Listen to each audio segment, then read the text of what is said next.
Folks, hello. Oh my gosh, we got things to talk about today. We got stuff to go over today. What's up? Welcome everybody. How you doing? Good to see you all. Here for another lovely weekday. Oh, it's not a weekday. It's Saturday. Holy crap. I love it. I love Saturdays. Hi everybody. How you doing? Good to see you. Welcome in. Zabinski. Glad you caught the start of the stream. Sephiroth. I remember, I remember fighting Sephiroth in, what was that, Kingdom Hearts 1 or 2? Hated that. That guy's way too tough. What's up, Bert? How you doing? Brent, Gregory, JK, JKT. Hello, Frank Weiss. What's up? 07's everybody. Zabinski. Zero. Punji with the toes. Supposit with the toes. We got toes in chat today. Appreciated. Guys, we've got a new Star Citizen live to go over. And this one sounds like it's a little bit more giving in the news department, in the information department than what we saw last week, which was what was that? That was all about UI. And you know, it was a decent talk. We got some answers to some stuff, but this sounds like it's going to give us a lot more juicy information that we want to know about actual gameplay. So I hope you enjoy. As always, we'll be diving in, listening. I'll probably stop the video more times than I need to so we can say some stuff and talk about it and everything. And I want to hear your thoughts as well. Hey, thanks for the follow, Paul. Welcome to the garden. How is it? It's good. It's been busy. For those who are watching or maybe follow on Twitter might have seen, we've been preparing for a little party we're throwing today. So for that reason, I actually will be probably having a little bit less stream time today because I gotta get prepared for that. And I pulverized pistachios yesterday to make baklava. Something I never thought I would be doing in life, you know? Growing up as a little kid in suburban California. No, I didn't think I'd be making baklava by hand, but it was cool. Mrs. Tomato is quite the chef. So, good times, good weekend. My parents are about to head out to go to Thanksgiving, so we are going to have the house to ourselves for a little bit. Insurgent, good afternoon. How you doing? We're actually not going over to Thanksgiving celebrations until later next week, so that we can be here with you. We can talk more, because like this is such an important week. It's actually a bummer the way that Star Citizen has such an important week on such a traveling week as well. But you do what you can. We're quiet today. It's a slow start for the Star Citizen community this lovely Saturday. In that case, I'm going to go ahead and just get started with this.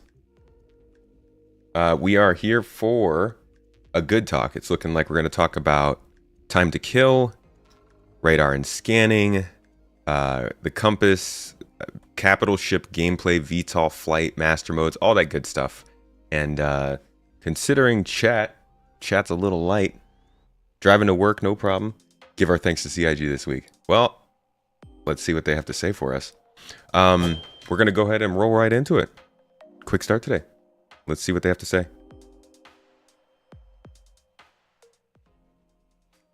Sherman. You guys had my Python here, right? Yeah, I remember this sketch. Yeah, the 4 Sherman. Oh, we used to dream of living in a box. It's a dream of living in a corridor. No, okay. Hi, everybody.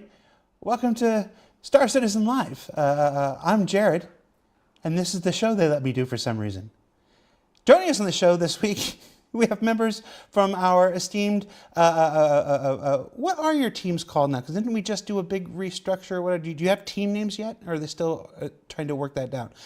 Anyway, we got people from one of the kind of the FPS team, the shooty and the punchy and the player interaction-y team. So we don't know what their team name is yet. So we're just going to go straight to the people. We got Zach, Inez, and Jens. Zach, Inez, Jens. Hi, everybody. Hello. Hello. Welcome to the show. This is your first time in the spaceship, all of you, right? Yeah, it looks I've had a look around before, but this is the first time being filmed. I can't believe you actually have it in space. That's the most impressive part. Yeah. Well, we're landed It's unexpected. We're landed on Pyro 3 right now. It's crazy. It's really nice in here. It's cushy. They're good. They're Yeah, comfortable. but with the gravity on, Yeah. it's easier to sit down than it was earlier. No Vandal have smashed into the spaceship yet, so That's I'm true. happy. Effing nerds. All right. So You got to compose yourself a lot for this one. well, there's usually a big period of time where I got to prep to get to like do some Zen time and I get to focus and get ready for. I didn't get any of that today, so I was just under the desk, playing with wires a couple minutes ago. So Jens, Inez, and Zach are here. They were 3 of the 4 people. Francesco Riccucci from our Frankfurt office is unavailable to join us today, who presented life in the first person at CitizenCon. And we thought we'd bring them on the show and have them answer some follow-up questions that came from you, the Star Citizen citizens, which we collected on Spectrum throughout the week and let you guys vote up the questions. We let them pick the questions. I have not seen the questions. It's part of my normal prep and whatnot, but we let them pick the questions and I didn't do my job. So we're just going to jump right into it because we got Yogi waiting to do the second half here. So Jens, really this is going to be for anybody, but I'm just going to look at Jens when I say this. Some people are already calling the new radar and ping mechanics wall hacks.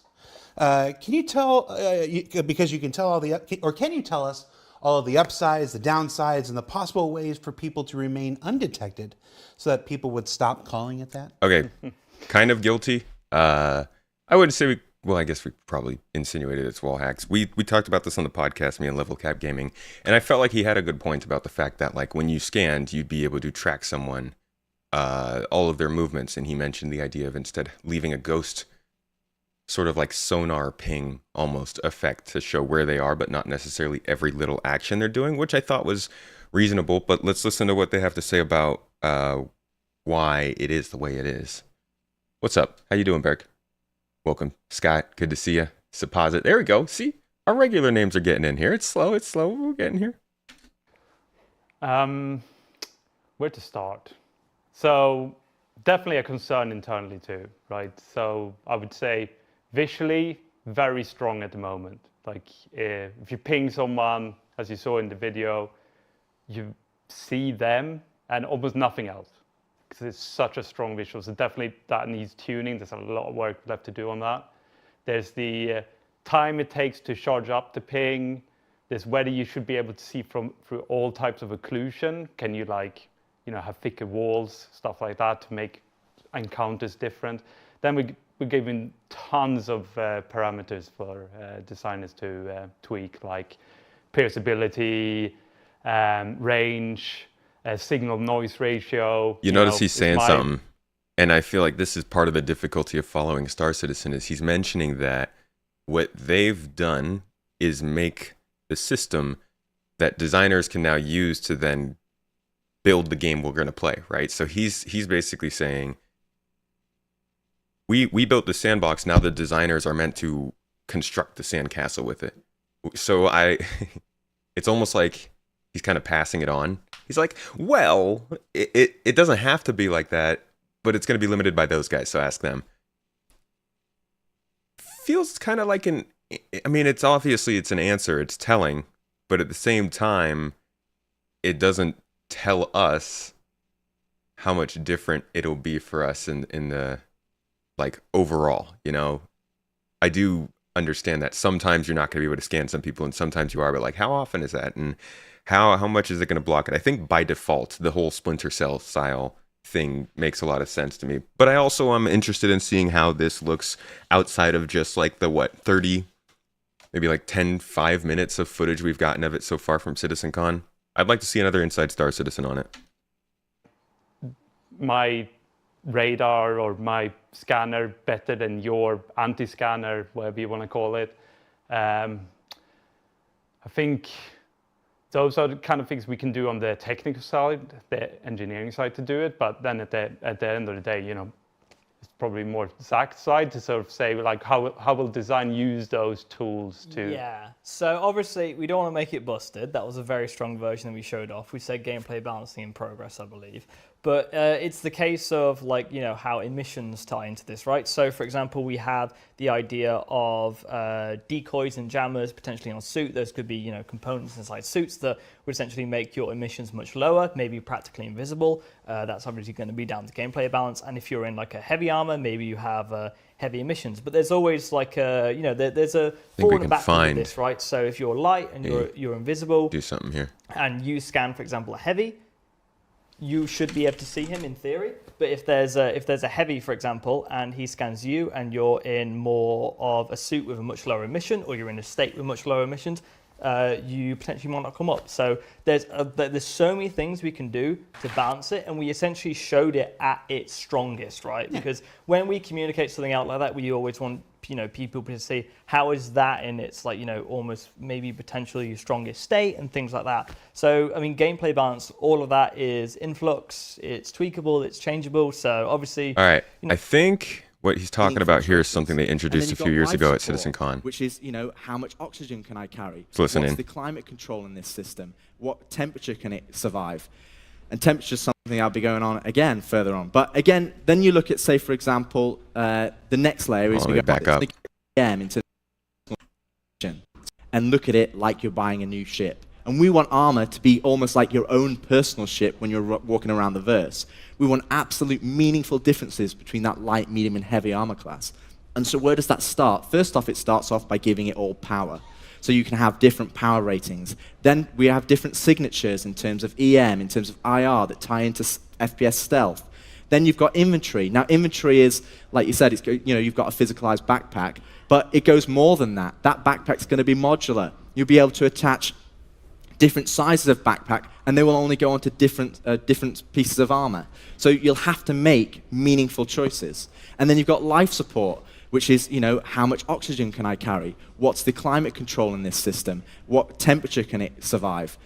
And temperature is something I'll be going on again further on. But again, then you look at, say, for example, the next layer is subcomponents. Now, as I took through the weapons, you look at attachments. It allows you to further specialize or further diversify.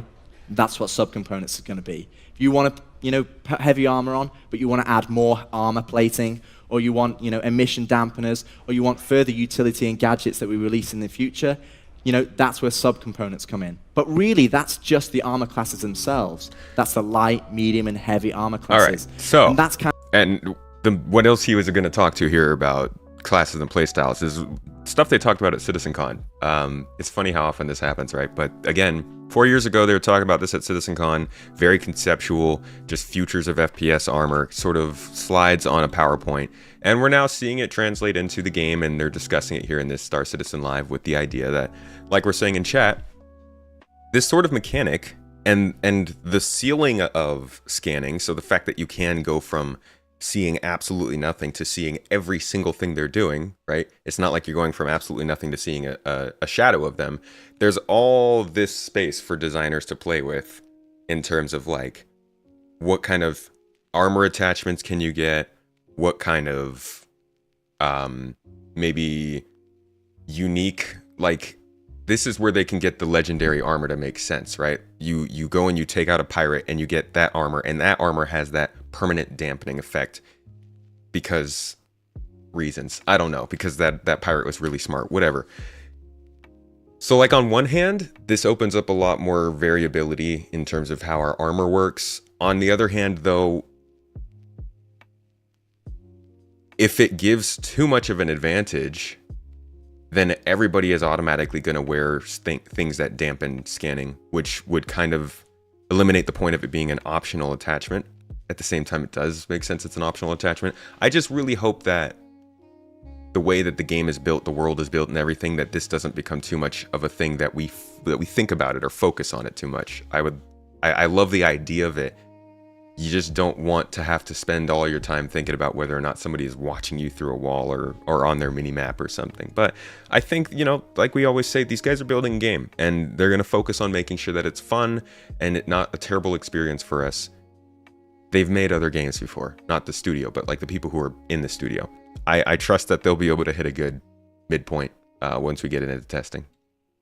You know, we don't want an experience to be, you know, PvP to be trivialized by anything like, you know, radar becoming a crux, essentially, right? We're completely aware of that, and obviously, you know, we're conscious of that. We play the case in point. By the way, I'm seeing in chat you guys are talking about like armor and how this is a lot of stuff to consider with armor, and obviously putting together your armor is not fun right now. That's one of those things in the game that's going to speed up a lot. The locker system, which I can pull up for you real quick here. See if we can get the roadmap. The locker system is an inventory update that's probably going to happen sometime in the next year, I would think. It really, it's kind of similar to the freight elevators in that it's physicalizing our city inventory. So you read it, it says it introduces a consistent way to store clothes, armor, and items in physicalized state. Also includes a more robust and tactile method of storing items on shelves and attachment surfaces. This builds on the personal inventory, expanding the inventory UI to include lockers. It also includes loadouts.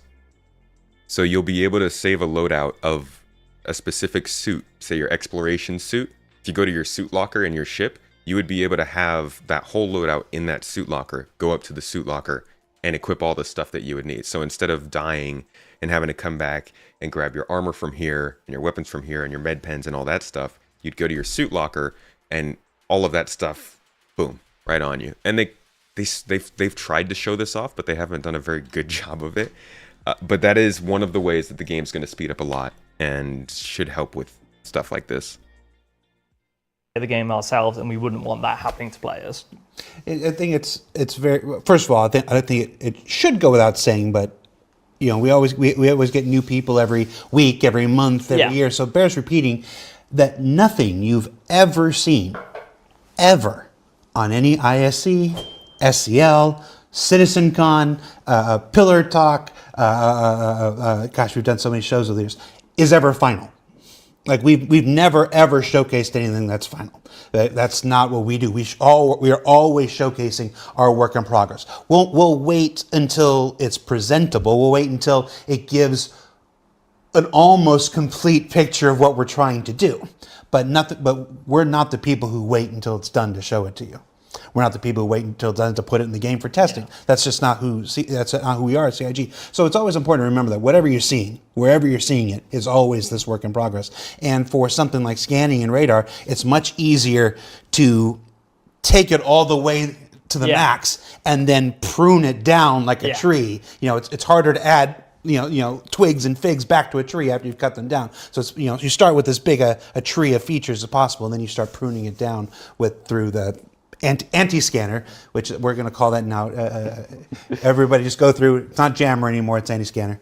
I'm Swedish. I make words up. I love the English language because you make words up. I'm not. I prefer it. Work. Yeah, no, I'm embracing it. I'm not making fun. So it's just much easier to bring it down and find all the ways to impact it and stuff. I was going to mention one more thing. If you think of it from a PvP point of view, it's more like if you do a ping to find people, like Zach was saying, you might see people that have the right thing, but they will see you, right? So you're basically going it's like a taunt. I'm saying like, I'm gonna check if there's anyone here, but I also know like probably everyone's not gonna know that I'm See, but here. the thing, So it's like the thing about that is you're not seeing the same thing, right? They are gonna, you ping and you see all of their movement. They're only gonna see your position, and I don't think they've actually, maybe they haven't shown that effect, but I don't think it's gonna show your position or what you do after the ping, right? It's literally just the sonar effect. So as soon as you feel somebody ping you, you might as well throw out a ping as well. Yeah, it's a bit of a tricky beast for PvP that I feel definitely tuned more towards PvE. Yeah, I think anybody that's ever worked for any MMO in the world is going to tell you that PvP tuning is never done. Yeah. It's just this constant, ever-evolving, ever-changing beast. That's a nice thing, right? Because if you really, really dislike such a, like radar and scanning, it's like, okay, you can put the armor on, which is heavily resistant to that. So you will be able to have the player expression that you want to be able to get the gameplay that you want to facilitate. Next question. Let's see. Really excited for the IK-powered interactions with buttons and control panels. Any thoughts at this point for interactions that are out of the player's reach?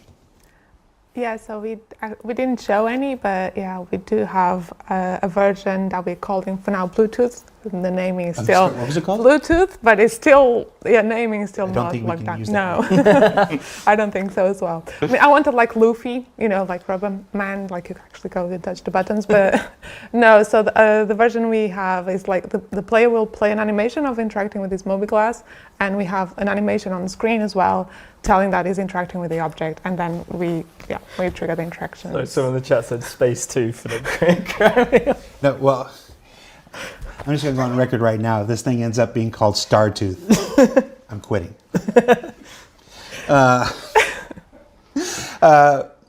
Following up on that then, are there going to be ship interaction animations when using a ship touchscreen?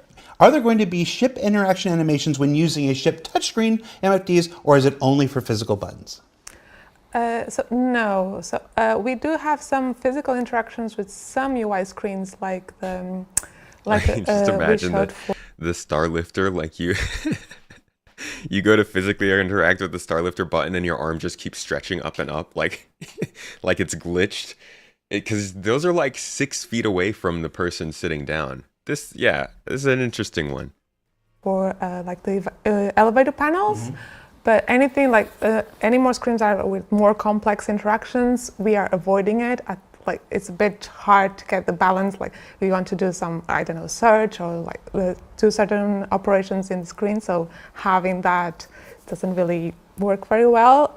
We talked about maybe having a pose on a player, having a bit with more connection. So maybe we actually see the player with the hands on the sides, not for ships, but other terminals and kiosks around the game. But all this is we're still discussing options. But no, at the moment, we're not thinking of adding.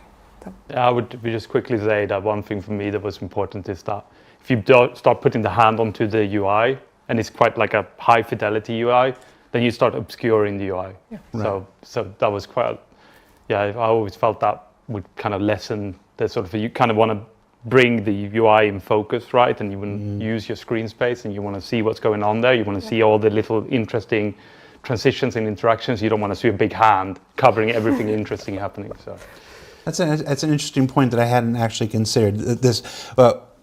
Chris is always fond of saying you bring it to the point of realism, then you bring it back to the point of fun. It's like, yes, it might be realistic to reach out and obscure the full touchscreen every time you're trying to do it, but like I said, because we try to have as many diegetic, user interfaces as possible, that would make it fundamentally impossible to try to read half of it. So you do have to kind of, how do you balance that? Yeah, quick little like, honestly, it feels like it feels like a quick Mobi, like a. Sorry, guys, hold on. Trick internally, or is it just on a case-by-case basis? That's too much. Pull it back. That's not enough. Do more. Trial and error. I think, a lot of the time, I think the elevator ones we used in the video are a great example because they're like a list, very large, but large, friendly buttons. I would say they are perfect to press, right? Because that's all there is, and you go to something like the shopping kiosk, and it's a lot going on. Yeah. Sadly, my request of making everything the fist slam got turned down. Fist Yeah. Sorry, guys. Everything. Had to do a Yeah, it's like, you know, quick it's a true business call visceral there. experience, right? Yeah, I think like a Really quick satisfying the first time I saw it. Mobi screen would be really pretty nice, cool for I this love it. game. They wouldn't let us do it on the toilets because apparently it's too destructive and not delicate enough. You whack that handle, you know you're gonna get a proper flush. Says a lot, doesn't They it? don't let me on here very often. I apologise. Zach, do you know what the 3 seashells are? 3 seashells? Ooh. No. The youngsters.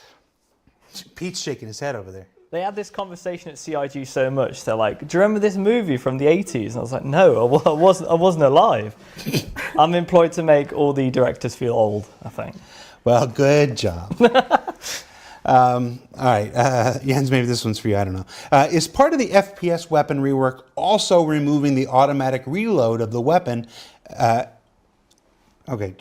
Is part of the FPS weapon rework also removing the automatic reload of the weapon and rather allowing the player the choice to reload the magazine, swap the weapon, or do neither and run away instead? So I think they're talking about every time you try to reload, it's pulled out, but then it's automatically one. So they want to interrupt it like halfway.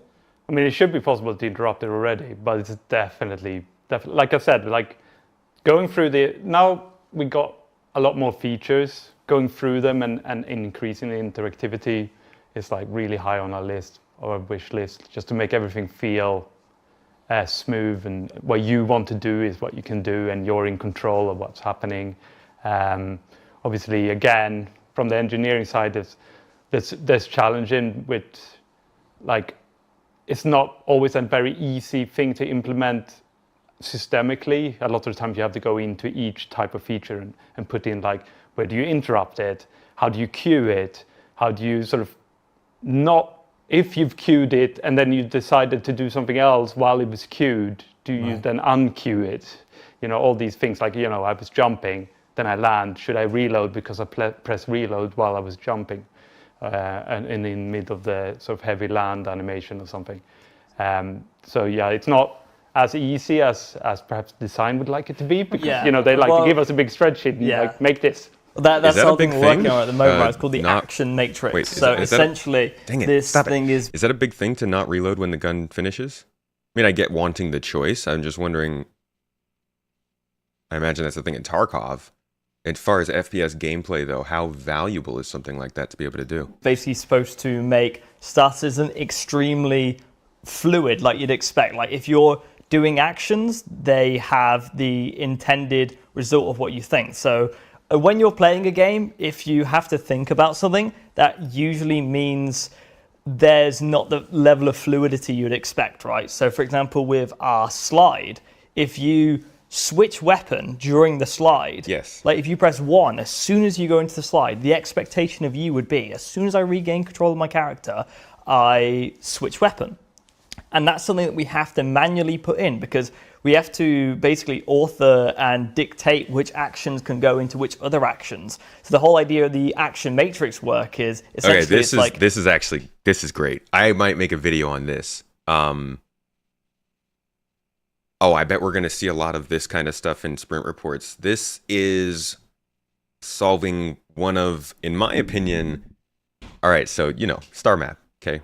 You can't forget about star map. Worst thing that we have to deal with. But I think pretty high up there is just interacting with stuff feels janky. It's just from like picking up weapons to grabbing looting bodies, everything feels like very disjointed kind of, and you can tell they have good animations, but like the way they connect feels so jerky.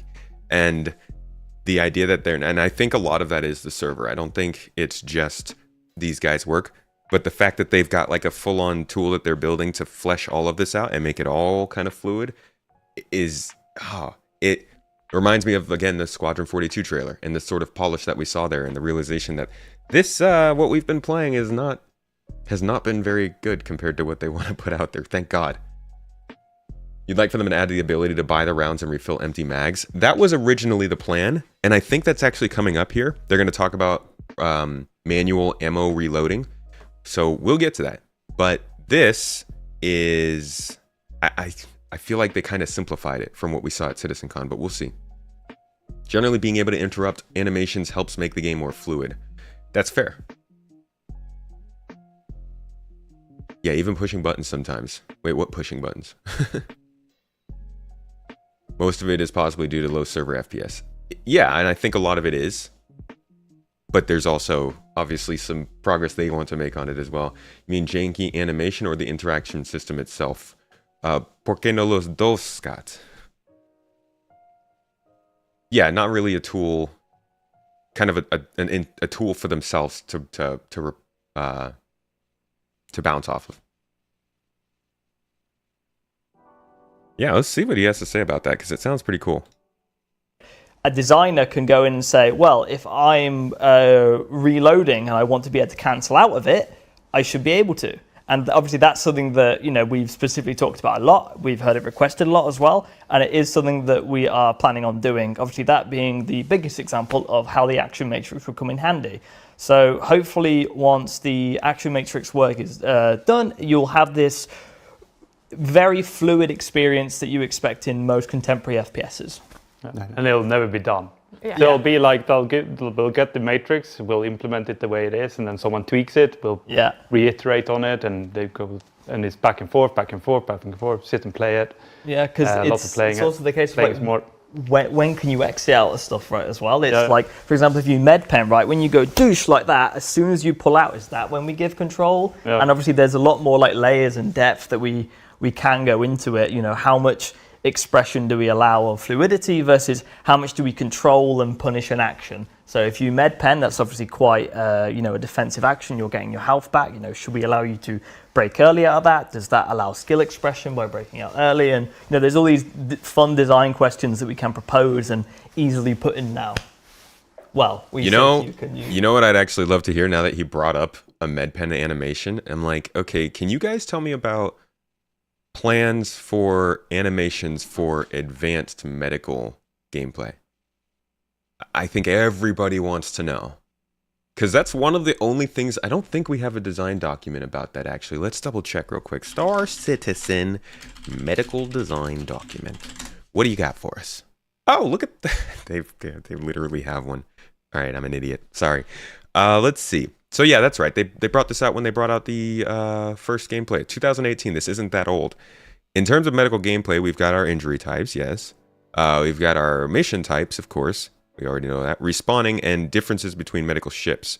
But this doesn't really look like it goes into...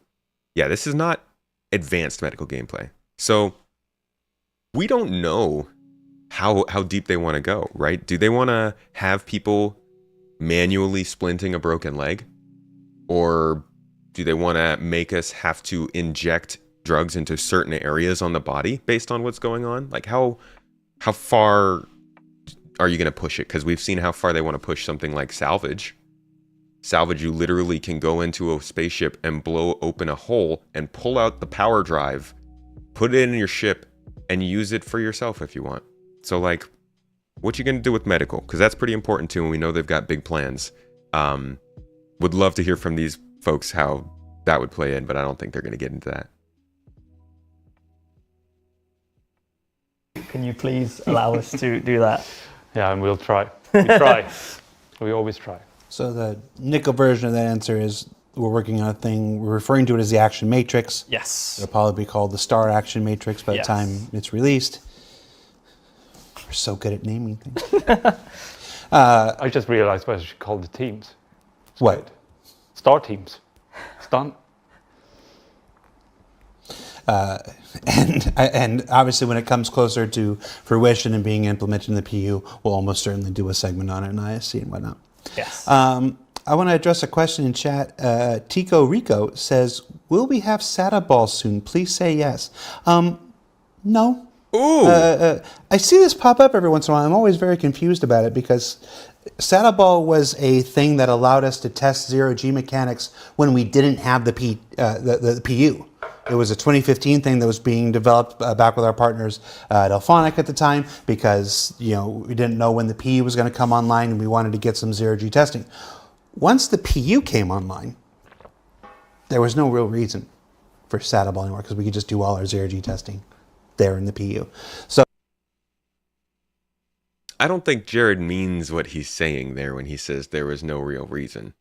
Because I think there's a very good reason for players to be able to play Sata Ball. And that's because it sounds fucking fun. I never got to freaking try it. But apparently, from what I understand, it's kind of like Ender's Game. It's like Ender's Game, but in Star Citizen, which sounds amazing to me. Like, imagine if we could do something like that. With the new EVA system, everybody gets a tractor beam, and then everybody gets tasers. And they basically just set up the same thing. But this is the first game that we've really been able to set that up, right? If CIG doesn't do it, somebody's going to do it. I think we're going to get moddable Arena Commander private servers at some point. That's what I'm banking on as being their sort of approach to modding and custom games and stuff. So I imagine somebody eventually will make it in Arena Commander, but like this would be such a great thing to be able to play when you're in quantum travel, get in your sim pod, play some Sata Ball with some friends or with some randos. Like, it doesn't matter. It's low intensity. You're not killing folks. Man, it's like Griffball in Halo. That got pretty competitive, but it's good fun. What was the name of the mission giver in Levski who had this cybernetics? Battaglia. Something Battaglia. I can't remember her first name. Crazy Agile is the video you've always wanted for the 600i. It's the most alien-looking UEE ships. And there's opportunities for Sata Ball mechanics to be reused in combat. Yeah, like fun. Right? With the new grabbing and holdy hands, it would make it so immersive. You'd probably be able to film some scenes from Ender's Game if you were able to do that. You hope medical gameplay could go far away as the Ace mod in Arma 3. Oh boy. Arma 3. Let's start talking about Arma with Star Citizen, huh? I think we will get to ammo stuff, they did say. So I'm surprised in the year 2023 this question still comes up, but it comes up enough times that every time I see it, I'm like, oh, I should really address that and whatever. And so Rico, Pico, or whatever the heck your name was, you're the one who got lucky drawn right there. Let's see, what else do we got? Can we expect, another IK button. Can we expect to see IK button interactions on things like shop kiosks? I think it'd be really neat to see others do it, but might be obstructive to your own view possibly. Well, this person was pressing it. So yeah. Yeah, we kind of already touched that. Yeah, so yeah, no. Good job, whoever sent that question. I didn't get the name on that one. You were right. It would be obstructive. Will the looting screen? It's the end of the week. It's a screen. Will the looting screen be extended to armor and undersuits at some point? Yes. Oh. It will. We're working on it. So yeah, PU version will have armor and clothing. Basically, we'll have two views. So wait, that's great. I didn't think about that. I thought, because in the monthly report when they mentioned this feature, they just said that it was going to be for like quick items, you know, your med pens, your weapons, your grenades and stuff, like a literal looting screen. But clothing and, oh man, we're going to be able to change stuff so quickly. That's crazy. So you don't have to physically interact with clothing to put it on then in that case. We have the main view, which will be very similar to what we show at CitizenCon. And then the secondary view that the player can go to by using a keybind, a shortcut, then will bring up the either clothing or armor, depending on the context, and all the similar operations we currently have for the other ones. Yep. I remember that the looting screen was on screen for all of about 3 seconds at CitizenCon, and the chat was like, oh my god, and it was so hype. It's such a great change to the game. I can't get over the fact, and it's so nice that we're staying in first person and they're not doing that third person inventory thing for it.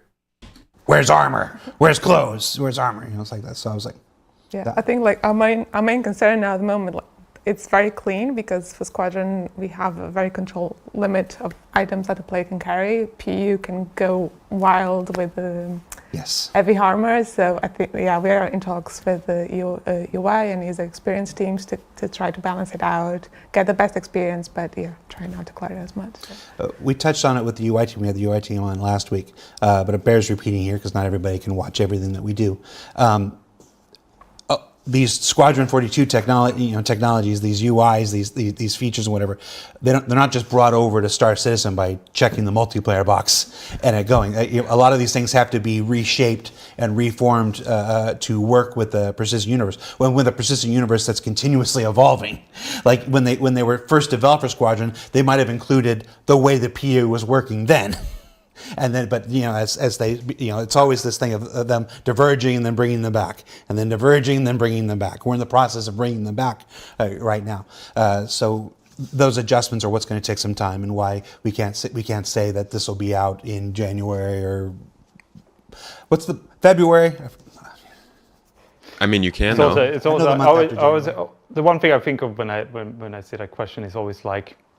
So for me, you have the two screens, right? So you have the first-person screen, the loot screen. That's all about like I'm in the middle of combat. I need some ammo. I need some grenades. And I got the big screen where I'm a paper doll. I'm in the middle. I can dress myself. I can move things between bags. I can have my here's a bag with all the helmets I've collected. Here's one with my favorite knickknacks and whatever. And it's funny when you say that the first people ask is where's armor. It's like they're in the middle of combat. Like I need a quick way to completely change my outfit. Give me 1 second, guys. Sorry. Because this encounter will not go well unless I'm wearing that pink helmet. It is the screen as well. It is game changer. It is so nice. It works you'd expect, and it's just fantastic to use. Yeah, I think if you get it for the weapons, even if you don't get armors, it's such a win. When you're panicking, you need to grab a med pen. You just have that it's that fluidity, right? It's like you've gone in, you grab the thing, it's done what you'd expected, and it's like, yes, I'm in the zone. Bacon of War following along with Sata Ball. He's going to show this to all the Necrode features. How is Grabby Hands doing? Grabby Hands isn't in development anymore either. We surpassed that with our interaction system years ago. So that's one of those things. When we do weekly, recurring, a docu-series behind the scenes every single week of a game that's in development, you're going to see things that we try, and some things that we try work, and some things that we try don't. All right. Sorry, folks. As I said, my parents are flying out, so I had to go say bye to them real quick. I don't know what I missed. Do I need to go back and talk about that, or are we good? What was it? What was it called? What was he doing? What were they talking about? I'll let it keep going, and if I need to go back, we will. You're going to see things that we try, and some things that we try work, and some things that we try don't. Grabby Hands didn't work. Since we got the whole player interaction system since then. So, I'm assuming that was a genuine question and not somebody trolling me, so I answered it. Here's one. All right. So the second they saw the inventory, they were asking for armor. FPS compass? Ships have one. Why can't that be something in the FPS HUD?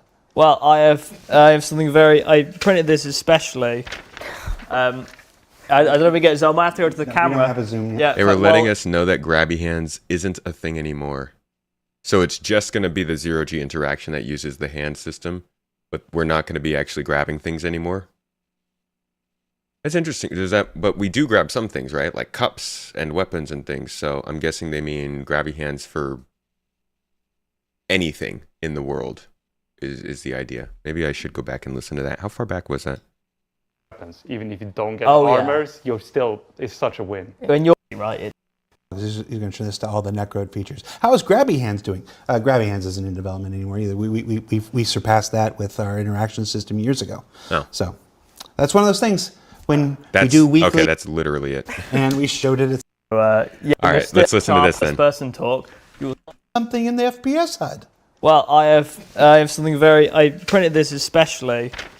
I don't know if we get so I might have to go to the camera. We don't have a zoom yet. Yeah, well, if you look at the UI talk or the life and first person talk, you'll see that there is an FPS compass. So you can go watch our panel or the UI panel, and it's here. So I've for the people who missed it, I've drawn a big red box and an arrow for you as well. So yes, we do have an FPS compass. This guy is an arrow amateur. It's supposed to be filled in.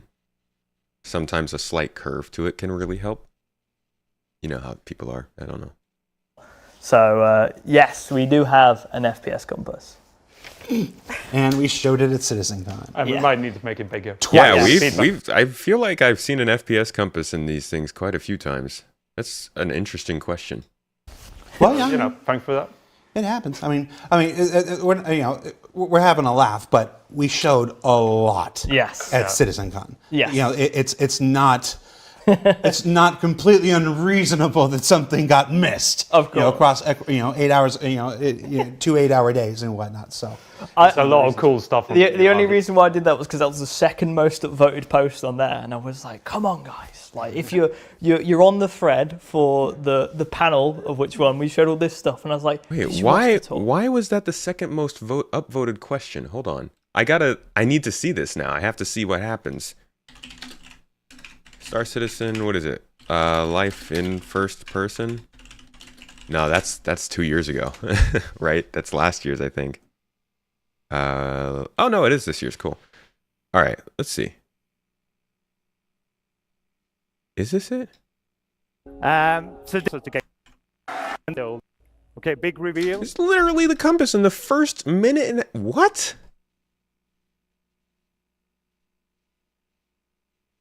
Are you serious? That's the first view that we get from the HUD in the whole thing. How is this the... That's so strange that was the second most upvoted question. Why? Oh, that's a funny one. Sure.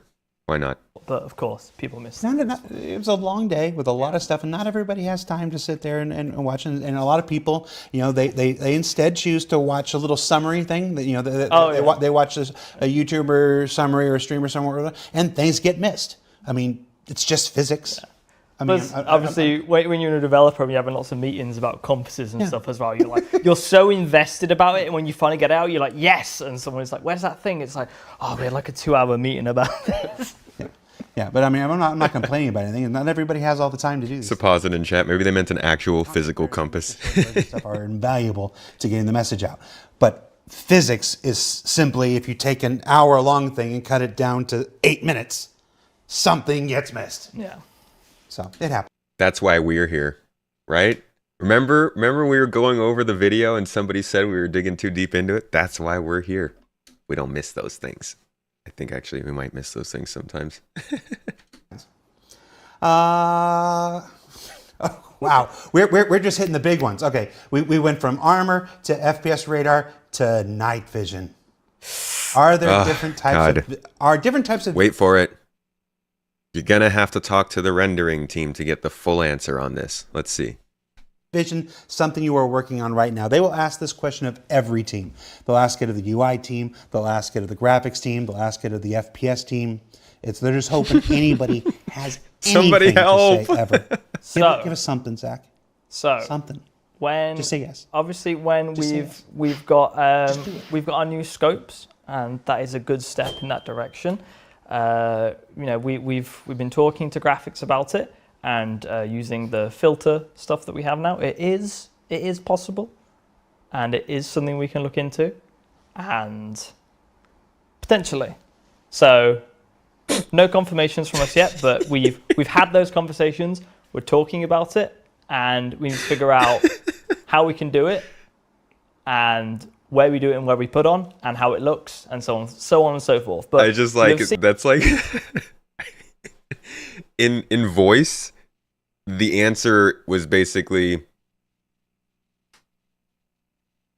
we have the things to do it, and we just have to get around to it. But if you were to take all of that and put it down on like a paragraph of text and read it back, it'd probably be so funny, because it was just like, I mean, it is there and it's possible, and maybe we'll talk about thinking about it, and it is something that it's like, just give it to us. But no, I don't actually.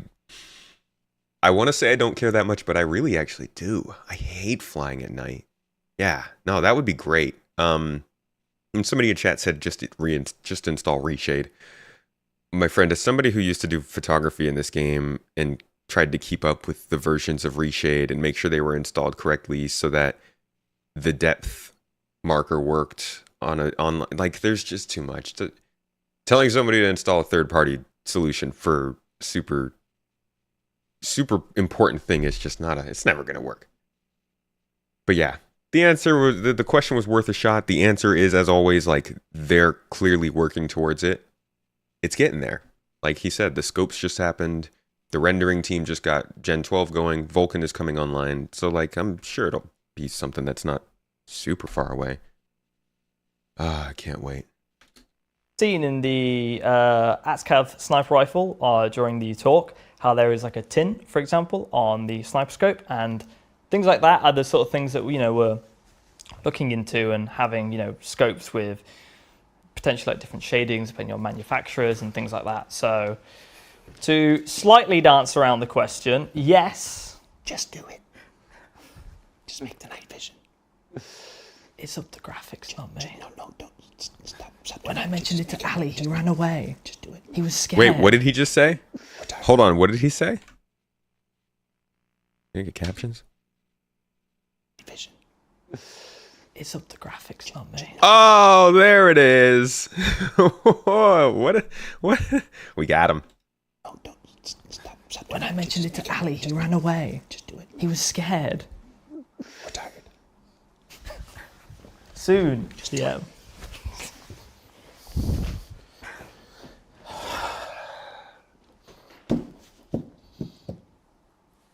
You get nothing out of me.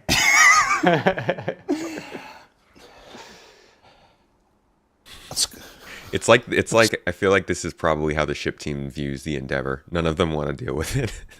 Go ask one of them, please. Ask the team in charge of modularity. Oh, ask the team in charge of farming. Ask the whoever came up with the idea of science.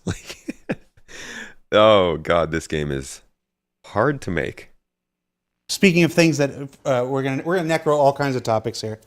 Are the wide variety of FPS gadgets still in the works? Things like breaching charges, EMP, gravity, radar scatter, decoy grenades, placeable shields, repelling wire, jump packs, gliding packs. I don't know what gliding packs. Okay, like wingsuits, I guess. Maybe. What can you tell us? Anything about personal gadgetry? Yes. To mess shit up. We're still working on those. Stuff like deployable shields. You've seen some laser trip mines. I believe they're on the PU now, and that's an example of a gadget that should hopefully be coming to the player. Some also more contemporary FPS things like flashbangs, smoke grenades, things you'd expect. The idea is we want to nail the core. Totally just showed you guys a little teaser of the podcast. Love it when your file structure opens up on the stream you're screening, right? Your stream you're screening. I'm going to stick with that one. Let me show you guys, I think I only know of maybe 1 or 2 gadgets that they've shown us before. We got this boy. This is the breaching charge, something that they wanted to allow us to attach to doors, and it would blow a hole in the door. I think this is probably also going to be related to salvage charges. They could probably do them in the same way, but this will be a way that we can blow into ships, blow through doors, destroy that tank that's very annoying. We've also got this is a manual door opener. So this is like a less violent way, I guess, of breaching a door. If you're out of power, perhaps, if you've lost power because systems are down and you don't want to pump the door with your hand, you put this on it. Just slap it in the middle there, and it extends the door automatically, and then you can fit right through. But I believe these are the only... Hey! Random developer. Sometimes when I save these clips, they just have like the face of a developer at the beginning or end. It's a nice little Easter egg. I'm sure they love that whenever it shows up on these videos. But I think that's all I had in terms of... Yeah, I just have like mining gadgets after that. There's not too much that they've shown on this, but they have talked about it. I think there's also maybe a... Let me see... Sorry, I promise I'm not mad at my keyboard. We've seen pictures of this stuff too. I don't see any of it popping up here, so I won't spend too much time on it. But yeah, deployable stuff is definitely like gadgets and all that kind of jazz is stuff they want to do. So I imagine they've got a lot of plans for it. And if you were watching the live stream I did at CitizenCon with Morphologists, you probably also saw that they have like more and more boxes, like kits. You know how you'd have like a kit in Battlefield? If you were a medic, you'd have like a medic kit. If you were a support, you'd have like an ammo pack. They're building those out for this game. They actually already have the medical one in, I think it was in the preview channel. I'm not sure if it's in the game yet. And then when me and Morph were there, I think we saw them building out a multi-tool pack. So it came with like, it could carry all your attachments, your multi-tool, a battery. Like they're building these little boxes that you can tell are going to be deployables and little gadgets and things that you can share with other people.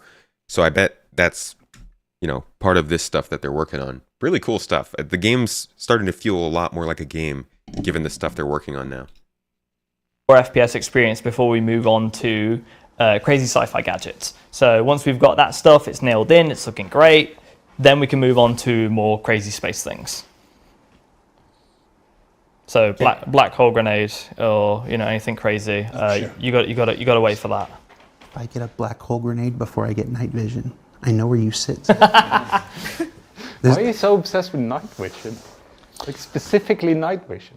I'm tired of getting asked about it. Yeah, like, dude, at some point, enough people ask you about a feature that you're like, please CIG, talk about this feature. Please God, please talk about this feature. That was server meshing this year, which I guess it's server meshing every year. Okay. Well, what about if I could give you either Sata Ball or night vision? Which one would you have? Night vision. Okay, it's good to know. Jared's tired. Jared wants the night vision and the starlight. Go for you, Jared. Here we go. I'll see what I can do. Let's talk about pouches. There's a segue. Ooh. I'm a child of the 90s comics era. I love pouches. One presentation showed off pouches we can attach to our gear to add additional storage space. Another presentation showed a more limited inventory window made for easy looting. Will the two systems work together, or are pouches already being phased out in favor of a streamlined Squadron 42 inventory system? Wait, what? There will be pouches. Hold up. Are they asking if the system that they showed at CitizenCon is being phased out? Did I hear that right? Additional storage space. Another presentation showed off pouches. I'm a child of the 90s comics era. I love pouches. One presentation showed off pouches we can attach to our gear to add additional storage space. Another presentation showed a more limited inventory window made for easy looting. Will the two systems work together, or are pouches already being phased out in favor of a streamlined Squadron 42 inventory system? What's with these questions? Why would they phase out something they showed on the same day?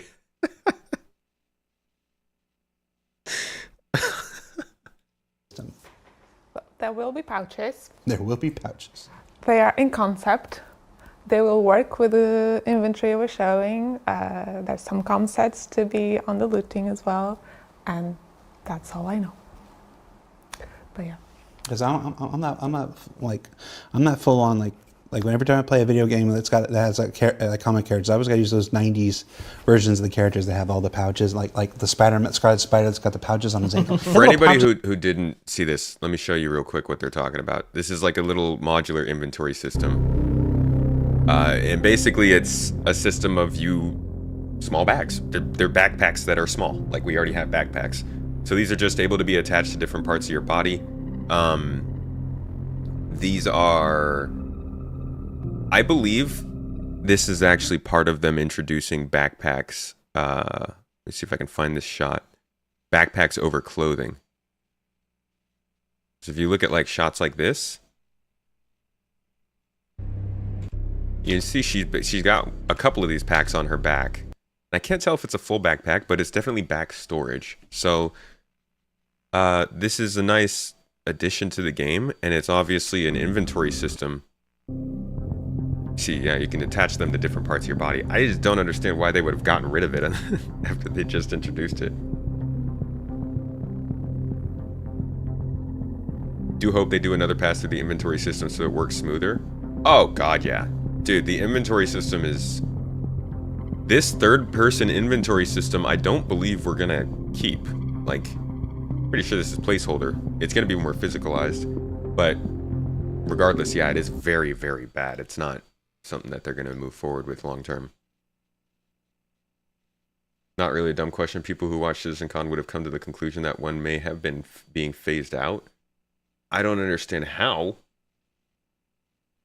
They wouldn't show, like, why would they waste a part of a panel to show a system that is outdated. When I understand if it was a system that was outdated and it wasn't the focus of the panel, but it was the literal focus. They were like, hey, here's this new modular inventory system. That'd be crazy for them to then the next day be like, oh, but Squadron 42 is better, so we're not going to do this. Because they also showed the inventory system during the FPS panel for Star Citizen too. So it wasn't like the case of two different games. Star Citizen had both. Just weird choice in my opinion. On his ankles. I'm like, bring that stuff back. I love that stuff.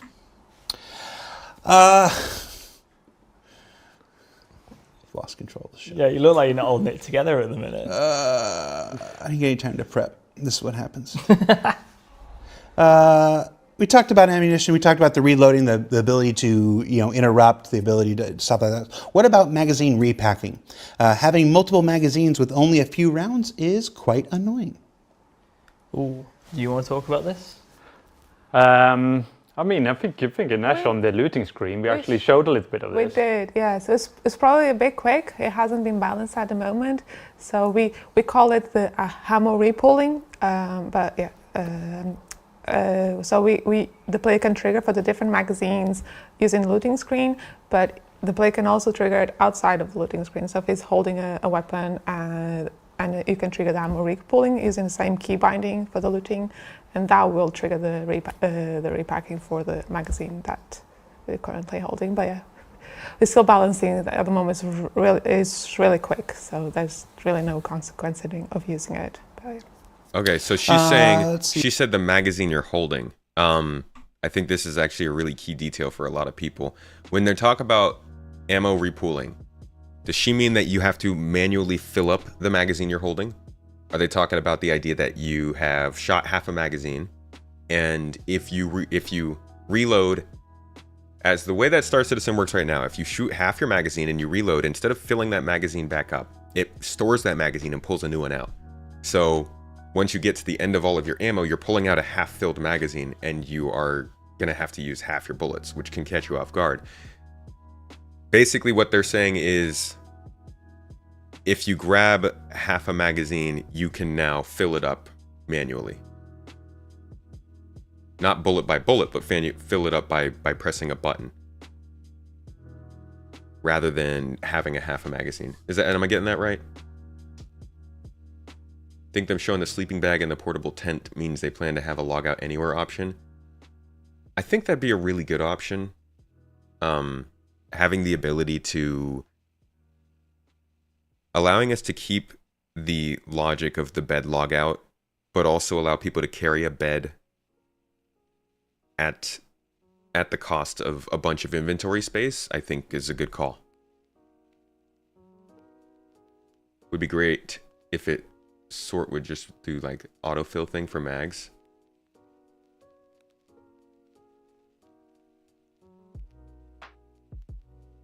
They need to state these otherwise obvious things to those who can't keep up, which from what you can tell happens quite often. Right. But Brock, what you're missing is that last year this happened. And somebody in Twitch chat brought it up. Last year they showed us Quantum Boost, and there was a HUD on the screen that was different from any other HUD we saw during the show. And they specifically said, what you're seeing is outdated. We haven't worked on this. We're not going to work on it. This is outdated. It's being replaced by something else. So the fact that they didn't say that during any of these presentations should have been enough. Because as you're saying, they have to state these obvious things to people. And the fact that they chose not to state it should be for people, I think, the point that it's not outdated, or else they would have said, this is outdated, because that's what they do. So it doesn't make sense to me to ask that question, but I'm beyond it. It doesn't matter. It's not that important anyways. It's just something I called out. So the ammo repooling, I think, is a very important thing, but I'm not sure if that's good enough for everybody. But I'll be interested to see how they balance it, because it is key for FPS gameplay from what I've heard. Almost at time. I think we would squeeze in one or two more, though. I want to talk about the slide mechanic. That was another one that set Twitch chat on fire during that stream. With the slide mechanic, how do you intend to mitigate hitbox abuse by rapidly crouching or uncrouching? Will this be done with inverse kinematics and inertia, making the player take some time to stand back up? I mean, I can only talk about, like, if I flip the question and talk about the second half, I would say like, I love procedural animations. It's one of the things I really enjoy about gameplay. Yeah, exactly. Who doesn't? I definitely like it more than night vision, for sure. And you know, inverse kinematics, like we're using for the buttons, like anything that makes you feel like, you know, your character is actually touching the world. It sort of grounds them into the world so much more than, you know, an animation that sort of ends up like halfway between the intended target and where it should be. Or having to offer a unique animation for every situation or every metric you might have. And in general, trying not to sort of force people into very specific metrics. These are all super important to me, so I can go on a long time. And then the other part of that was the inertialization. So that inertialized blending is something that I'm also really, really keen on. And we're definitely going to be exploring, because I think it will allow us to blend between a situation without traditional transition animations, and we can use the inertialization as ways to tweak the timings, like Zach was talking about. Like, do we punish you because you like just did like 3 slides in a row and your stamina is like, you know, your heart is like mega pounding. It's going to take you know, it'll be like, it's about me standing up, like old man standing up instead of Zach, you know, young man, like you know, he'll be up jumping on your desk before I even got out of the seat, right? So.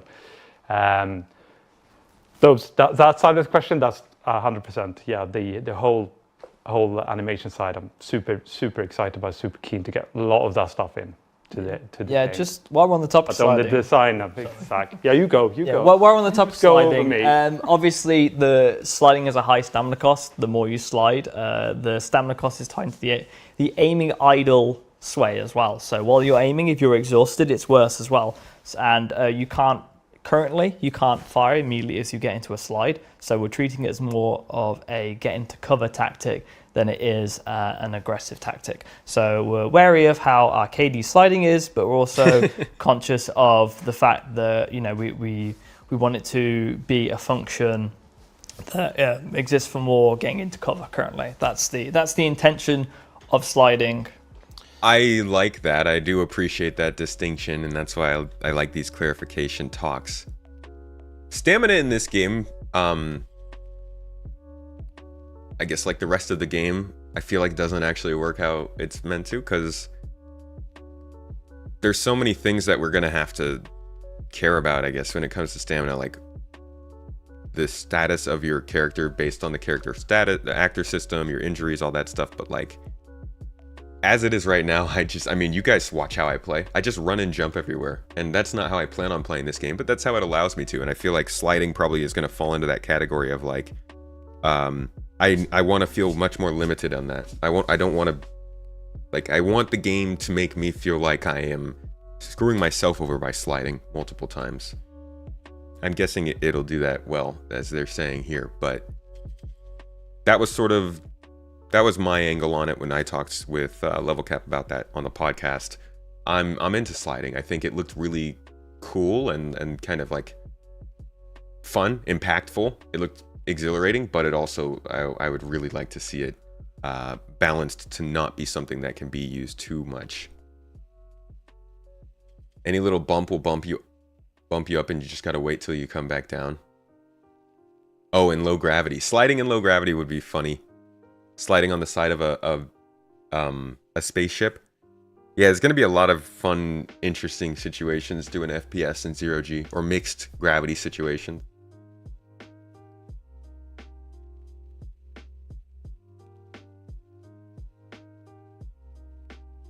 You're just at IAE in-game, and the hall looks insane. Dozens of people in heavy armor and med gowns sprinting and jumping everywhere.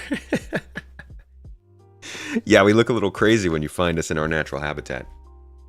I mean, it's a slippery slope from sliding, then you end up skiing, then you end up with spin fusers, and then everybody's shouting Shazbot. If you want to set them off, you say dolphin diving. Oh. Oh. I don't know what that means. So I'm not... All right, last question. Do you have any more information to share regarding time to kill? Yes. So you'll have noticed how it's now in the PU, I believe. We've done some balancing, and the health has. There's been tweaking of the overall combat experience at the minute. That is essentially step one of the further work we're Okay, doing. I feel like, yeah, we've noticed that, right? You guys remember, I think it was 2 weeks ago maybe, when we did that retrieve consignment mission. It was me and a few guys, and we all had injuries by the end of it. We were getting shot and downed and like brought back up, and it was just like very intense. Yeah, they're making some changes. I like it. I like it. So the new AI has gone in, and you take more shots than you did previously. And if you're in PvP, you currently take more shots than you did previously. And this is an overall step forward to the balance that we talked about in the Life in First Person talk, where we want to increase the TTK and make an experience which is, fair and engaging in both PvE and PvP environments. Because obviously there's been a lot of talk of frustration of, Star Citizen's, like it's a lot of prep work, right? It's before you fly down to a planet, before you fly down to a bunker, then, if you just walk out your ship and there's a guy hiding in a corner with an assault rifle and he beams you down, you've lost all that time. It doesn't feel overall fair. So we've done some changes and we're going to continue working on. This is the literal first iteration that has gone in. And it's something we'll be iterating patch to patch, receiving feedback. This feels too long, this feels too short, this is unfair. Even tying into like the injuries as well, right? Anyone who's done a lot of bunkers will have noticed a lot of they're getting a lot more injuries now, for example. So obviously, we take the point of realism, bring it back to fun, right? So the cost offset of increased health is that you get more injuries. So you are, you not punished, but for engaging there is a consequence. I freaking love it. I absolutely love it. I hate going back to a space station to get rid of an injury that's making me hard to play my game, but that's why I like it. The fact that I hate that makes me think about bringing another ship or bringing a person who has a ship that can heal that. And hopefully at some point when they allow for attachments, maybe some really hefty medical tool that takes a ton of power and it's not very easy to use that maybe can heal injuries, then I would want to bring somebody with that along. But like I love that this stuff makes me strategize, and the medical part is a big thing. I'll probably do a video on at some point on it, because the damage you take is weighted. Obviously that happens in a lot of FPS games, but if you get shot in the arm, it's not the same as getting shot in the chest. And then when you take into account the types of armors that they're allowing us to have, and then the injury system, obviously there's a lot of variability in how your body can be sustained in this game with this medical system. So I hope they go into further detail with this, because time to kill is super important, and understanding how that works is even more so. And it's not, the consequence isn't death now. Here is basically a injuries, medical system, medical gameplay, giving that more purpose, life, breadth, depth. I was going to say, because any work on time to kill has to naturally include work on medical gameplay. Yeah, medical gameplay. You can't do those in a silo. Yeah, it's a spiral fish, right? It's one of those things where it's like we don't just go in and tweak a number. We have to think of all the other cascading consequences and effects of all those things. But overall, the feedback has been quite positive. I've been annoying some Twitch streamers. I've been, annoying people on Reddit. Say, how do you feel about that? How's that going? Reading Spectrum and just getting an overall idea of what people think about it, how they feel about the current direction, because it's a very contentious issue when people talk about health, because it's always one of those things where, in gameplay, it's such a big thing that everyone has preferences as well, which obviously plays into it. And it's one of those things where we take a wide variety of feedback and we want to get somewhere where we can land that the community's happy, everyone's happy, and it plays really good. And this is so much more than just health. Health is just one aspect of Yeah. this overall time to kill. Shields, armor, health, injury, armor, medical gameplay, all these things. And we're obviously all very conscious of that. And we're giving it to you now, and then you can give us feedback. And I think that's a good direction for us. Yeah, it's this is super important because of death of a spaceman. So really gotta be wary of that too. Jens, Inez, Zach, thank you for hanging out with us at the end of the week. They're all done. Joining us. I saw a question back there. Yeah, rover with a medical bed, medical Ursa would be good. Should I answer your question about personal shielding? Personal shielding will be interesting. It kind of mentioned it, but didn't go into that. You know, this is a side question, but do I have any thoughts about various play loops and credits that they generate, i.e. the salvage drug nerf they just did? It's hard for you to gauge what CIG feel is a good average per hour credit thing. So none of us really know. And I've been talking about how it's hard to judge what is too expensive or not too expensive or overpriced or not or all that stuff because we don't have like a baseline for the economy. We don't even know when they will decide to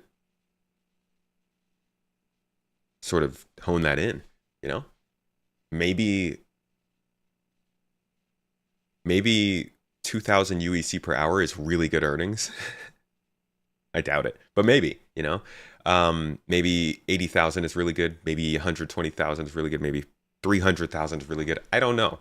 And there's also just a ton of variability in how people play the game and what kind of things can happen because of probability. Like you could be a salvager and just happen to make 2 million in one day because you found a really good haul. You could be a combat person and make no money because your bunker had no good loot. I don't know. I don't know even how they're planning on rating that. Are they going to say that each profession should be making the same amount? Or is it going to scale based on danger? It's going to scale based on location. Yeah. There's a lot of things to kind of question, I think, when it comes to that. I think they have heavyweight credits into loops they want tested. Well, yeah. He's asking, I think, based on more on the game itself, like what they want the final game to feel like. Yeah, the way that they weight this stuff is mostly for testing.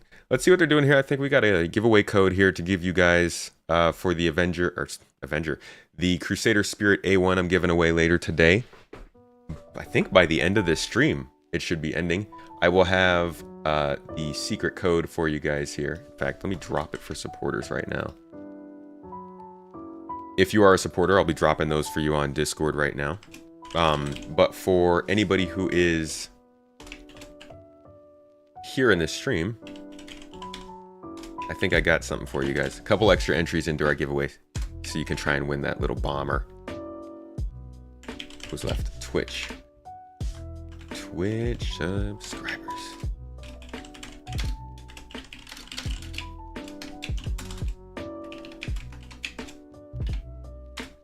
All right. All y'all in chat on stream, I'm going to give you one of the codes. Go ahead and enter it in for that A1 giveaway. Link down below in YouTube, or you can use the command !giveaway on Twitch. The code is StarMap. One of my favorite obsessions.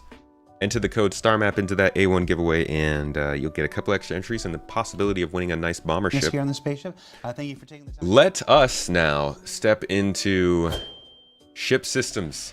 Ship flight, quantum travel, VTOL in atmosphere. Finally, VTOL in atmosphere. We're going to talk about it. There's a lot of good questions here. We're going to talk about ship flight, ship combat, capital ship combat. How is master modes going to affect larger ships? Some really, really good stuff I see coming up in this conversation. So, little intermission here. Go get your drinks. Put in the secret code for the giveaway. Again, that was StarMap. Get a little snack. I know I'm going to. And I will meet you back here in about 10 seconds, and we're going to get started on this one. So, that's about it. StarMap you have to put in on the giveaway itself, not here in stream. Yeah, like I said, 10 seconds. So let's get right back into it. Cheers, folks. Ship systems coming up now. And had the best info for us, so thank you so much for doing that. You can go back to your desks and start working on night vision. And we eagerly await any update you can give us on that. I did forget to mention one thing. What about night vision? No, not why. Even better. We're currently in the process of trying out if equipment obfuscates shots. Because currently, if someone hits like a magazine on your chest, you don't take any damage, and that's been a big community sticking point. And we're going to be trialing that and seeing how that goes and how that plays. Like the magazine explodes? The magazine will get wear and you will take damage as if you got hit. Wait, that is freaking sick. I didn't even know that was a thing. You see? It's hard to know these are things, and that can make the difference between you killing somebody or not. We're not even in ship systems, and I'm already getting my mind blown. I hope they keep that in and just make it more easily learnable, maybe? I don't know if that's better, but I mean, if you want to call it Star Vision, I'll allow it. There was a conversation about, well, if you shoot a grenade, Vision. if you shoot a grenade, it should explode on someone's body, and it was like, ooh. All right. Jens and Ez, Zach, thank you so much. Who are you? Yogi, are you there? I'm here. Hey. Okay, we're going to take a break because Yogi's still here. And when we come back, we'll do part 2 where we follow up on the Taking Flight presentation. Stay tuned, everybody. I'm not going to lie, though. Bye. Would it be bad if it took wear? Like, would that be annoying if you just pull a magazine out and it's randomly broken and you don't know why? I would prefer if you didn't take damage, but the magazine still took wear. Called the Four Yorkshiremen. You saw this show. What do you guys think? They had this in Germany? They had Monty Python. Sorry, Germany. this your sound was garbled. Can you repeat that? The Four Yorkshiremen from Monty Python?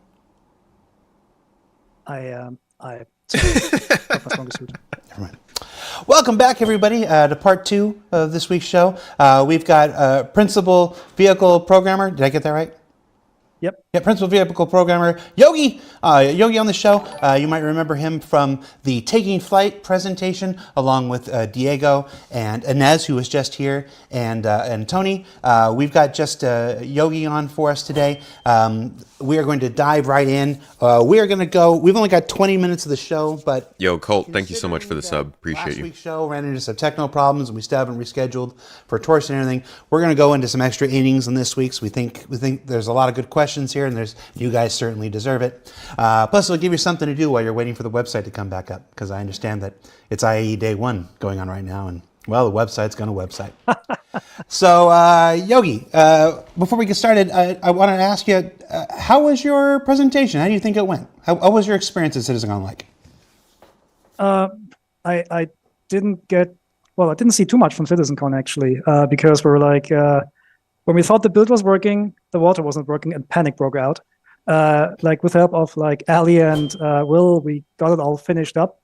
So it was okay, and then we had a really good Saturday night rehearsal.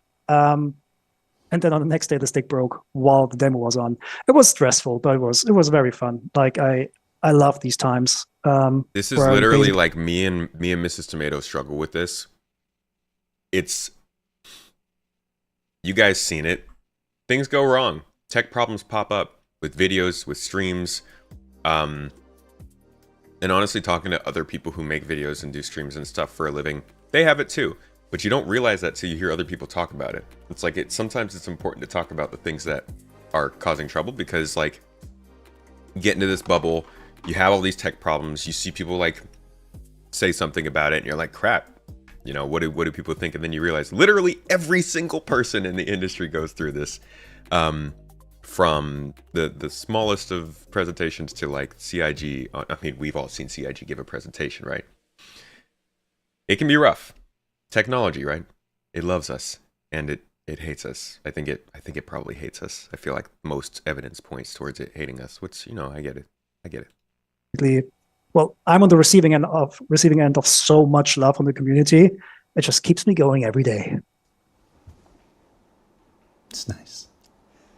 You ready to do some questions? Yeah, go ahead. You want me to talk fast? Do you want to go through a lot? Okay. Let's just go. Let's just see where the wind carries us. First question: with the new atmospheric model, how long is an average ship expected to be able to hover in place before the thrusters overheat versus ships with dedicated VTOL engines? Speaking of wind. Okay. Yeah. Okay. So I'm not gonna say how long. The VTOL engines will be more efficient in that because a good chunk of the main thrust is being used to hover. So VTOL capable ships will be able to hover longer before the engines overheat. But in general, the engines of all ships will not overheat fast. Like you will always have enough time to, land. Otherwise, it would be pretty frustrating. Man, there's so much. This question, I'm bummed that I think it sounds like a will we see? That's the end of the question. That question is so important to me. Because we don't. Just need a little tea. One of the biggest defining features of ships is VTOL flight. Like, if you look at the amount of ships in the game that have VTOL, it's pretty limited, which, you know, yeah, it's fairly limited. I mean, it's definitely less than, like, I'd say it's probably less than a third of ships have VTOL capabilities, maybe around a third. So it feels like they should have something significant added to them for focusing on that. And atmospheric flight is just such a big sticking point for this game. The idea of thrusters overheating and all that kind of stuff, it's really important. I know he can't give a when or like a how long statement right now, but I'd love to have an idea of how particular they're going to be with it.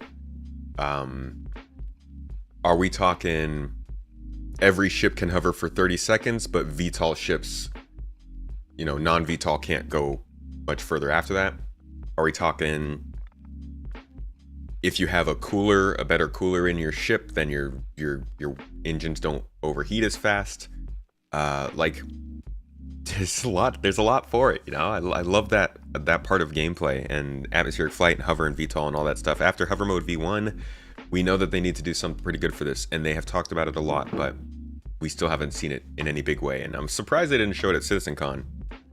I hope we hear more about it soon, but it sounds like it's still something in the background for them. Need more co-pilot interactions that will assist the pilot. It depends what co-pilot actions are. If you think about like one person takes the stick and the other one the rudders or something like that, that not, because we usually only have one dominant seat that flies the ship. However, we're currently looking into, or will be looking into, changes into controller system soon, so that you can freely distribute what kind of weapon goes to what seat and all that. So you can basically distribute what item you want to control, and you can hand off. For example, in a Cutlass Black, you can hand off like the forward-facing gimbals to your co-pilot behind you, and they can use it then. So stuff like that, but not like mixing flight controls. That would be too hard to achieve. It's not like what was that Millennium Falcon ride at Disneyland where one person controls the pitch and the other person controls the yaw. Oh, that has strong network issues that I don't want to resolve.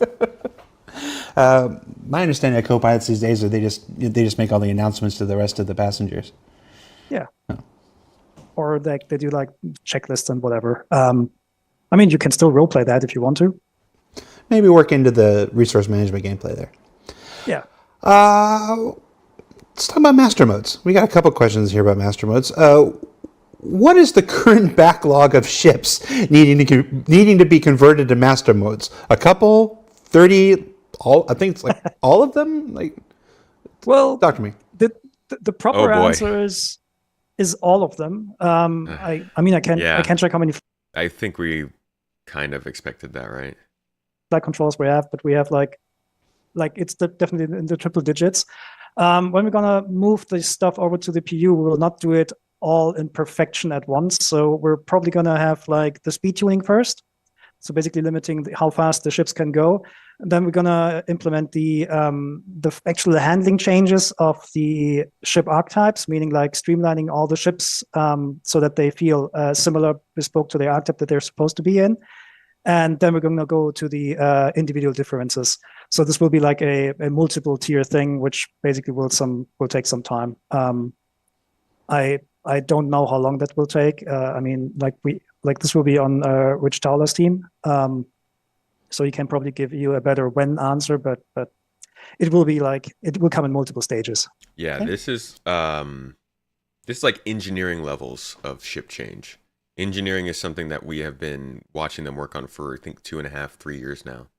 And I think master modes will be similar and will be implemented over time, for sure.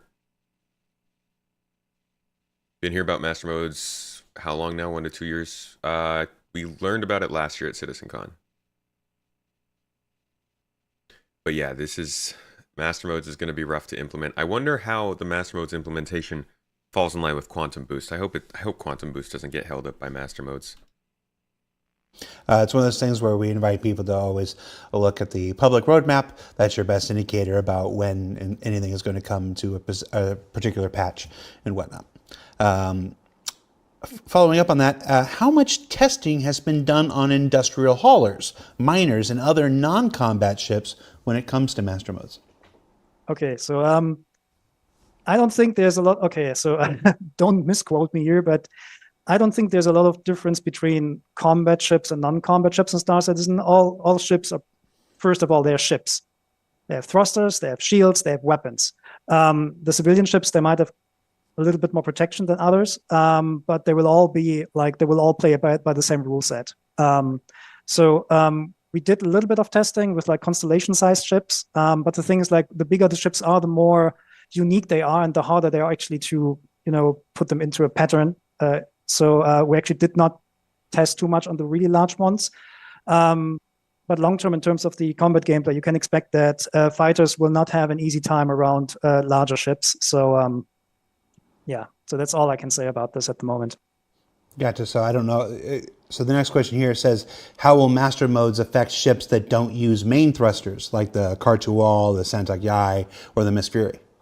Yeah, that's still the same tech below it. They're still gonna, I mean, like, certain alien ships will make them unique, but when it comes to like combat balance and gameplay, it's not just about the maneuverability, it's also about the the shape of the ship. Like, some of the alien ships, they have like a really large profile, so they're very, very easy to hit, versus like an arrow that looks at you and basically disappears. But also here, like, the same rules will apply there. So in navigation mode, they will be faster than they are in SEM mode, and they will have maybe slightly different SEM speeds. But how exactly these numbers are going to be, this is up to first of all to the tuning process, and also then up to player feedback. So I feel just like, to manage.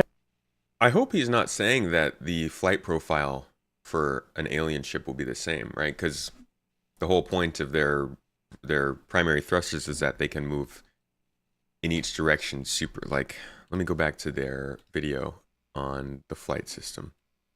Oops. They have this picture here where they talk about the way that ships are supposed to fly. Here we go. Important for See, now, this is how I expect the Gladius to look, this red one. But I would expect a Cartual or a Santok Yai or something for it to just be a circle in this direction, right? Because you can face those thrusters in any direction. I hope he's not saying that is going away.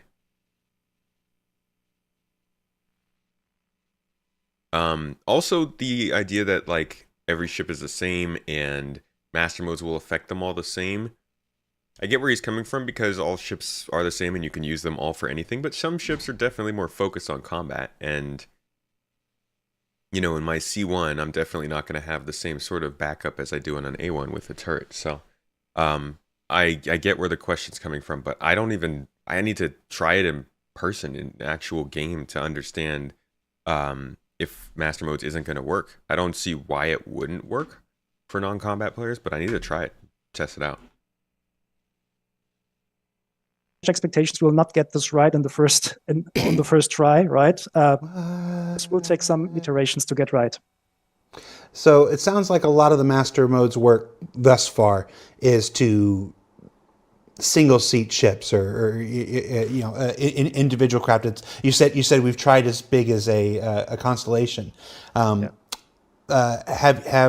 Have you thought about how master modes are going to affect ships even larger than that? Hammerheads up to like Polarises. Are master modes? Yeah. What do you got for us? Is this?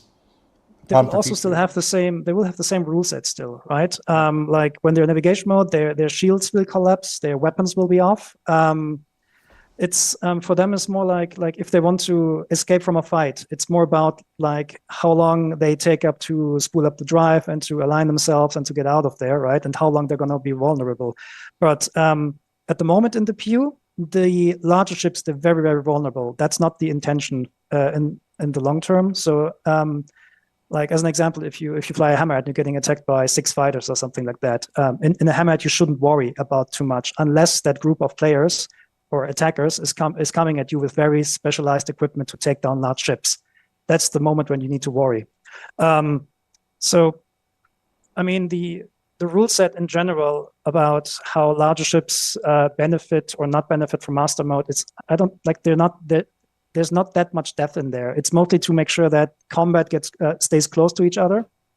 And and that we're getting like exciting combat environments. So that was a little bit of a hint at capital ship gameplay, huh? Tim, thank you for the super chat, my friend. I really appreciate that. Support goes a long way here. Will CIG with the master modes change make some ships not flyable in atmosphere simply because of sheer size and lack of engine power? For example, a hull E. To an extent, yeah. The Javelin, I don't believe, can really stay up in atmosphere. That's why you'll find one crashed on Daymar. The Idris is close, but it has VTOL engines. But that's, I think, mostly it. It's really not going to be so much that they're not flyable in atmosphere, but it's going to cost a lot. You know, it'll take a lot of fuel to get in and out of the gravity well, and it'll take a lot of time. You also won't have many services or places that you can land a large ship like that. So it's going to be a multitude of things that limit where you can take certain ships, but master modes, control surfaces, all of that will limit that to an extent more than other things. But capital ship gameplay he's talking about here is exciting. The idea that 6 fighters can't take out a hammerhead sort of points at armor and their ideas that these size 1 and size 2 weapons might not be able to do much to armor that's really thick and large. These larger ships have better armor. Certain brands have better armor than others. So like an Aegis ship will have better armor than a Drake ship. All that kind of stuff will factor into whether or not a small ship can take on a large ship. And that's really the basis of capital ship gameplay. And as he's saying, making sure capital ships aren't just sitting ducks, making turret gameplay better, engineering matters, all that kind of stuff. So I'm glad that he's kind of hinting at this and they're talking a little bit about this, because this is important stuff that we don't know about. And they're supposedly bringing it in with the Polaris starting next year. So we need to start hearing more about it. I want to follow up on that hammerhead thing. You're not talking about the game as it is today. You're talking about where you want it, where you want it to go. Yes. Like you know, it's obviously we have a huge international community and stuff. English is not always the first language. You know, some people could only just be half listening. I want to make sure we clear out. We're not talking about how it is now. We know how it is now. Everybody knows how it is now. The work, very aware of the issues. The work of the Taking Flight presentation, the work of Yogi's team, the work of Master Modes and all stuff is about where we're going with this stuff. And obviously, like I said, and it's not just your team's work. It's Torsten's resource management system. It's the Maelstrom with the physicalized damage system. It's all these things come into play with increasing the time to kill and and changing the ultimate experience of flying a hammerhead from what it is today to what we want it to be tomorrow. So, yeah, it's going to be stupidly hard to balance. The balance will never end with this system. Armor. When armor is implemented, is there an intent for armor to prevent all damage below a certain threshold, alpha damage reduction, or will it serve more like Did we not just talk about this? % reduction or even something else? So we don't have the armor system yet, but the long-term design we know that or direction that we got is that if you basically come with a ship with anti-fighter weapons against a large ship and you shoot at it with like anti-fighter weapons, the big ships won't care. It's similar like when you take a pistol and tank and shoot against a tank or something like that. The tank doesn't care, right? So we'll have similar situations there. So what exactly these numbers are, whether they're going to be, if there's going to be a threshold or if it's just calculated based on the physical properties, I can't answer at the moment because we're still waiting for the system. We don't even have any idea yet how exactly to tune it. This will come up all when we have the first implementation from the physics guys, and then we can look into that.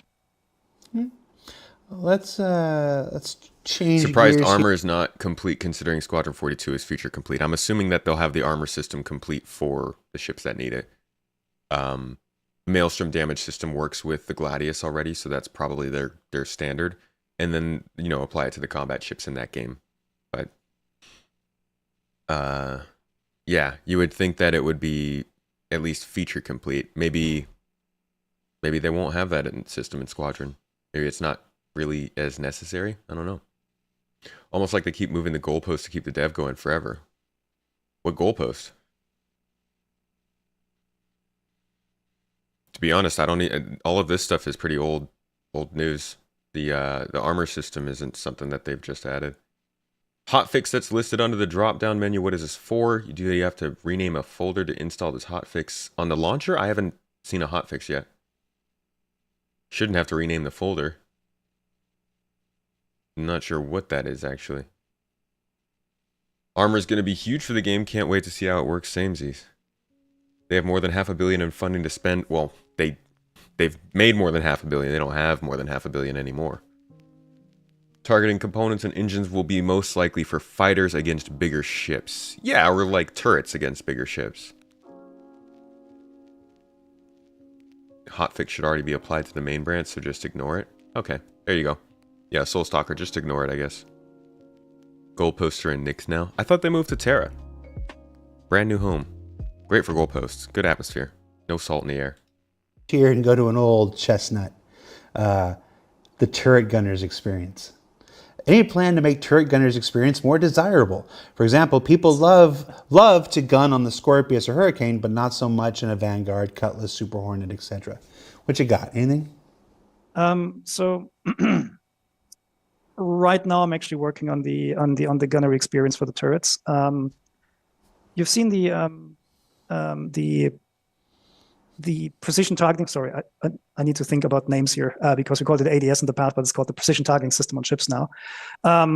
That doesn't work by itself on turrets because in turrets you're the gimbal itself that kind of leads the shots, right?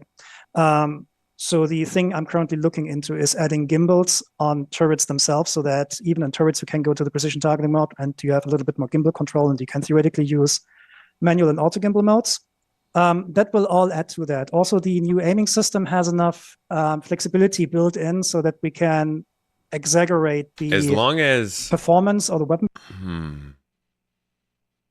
I guess turrets already kind of lock on, right? That was part of the improvement they made to turret gameplay a few years ago.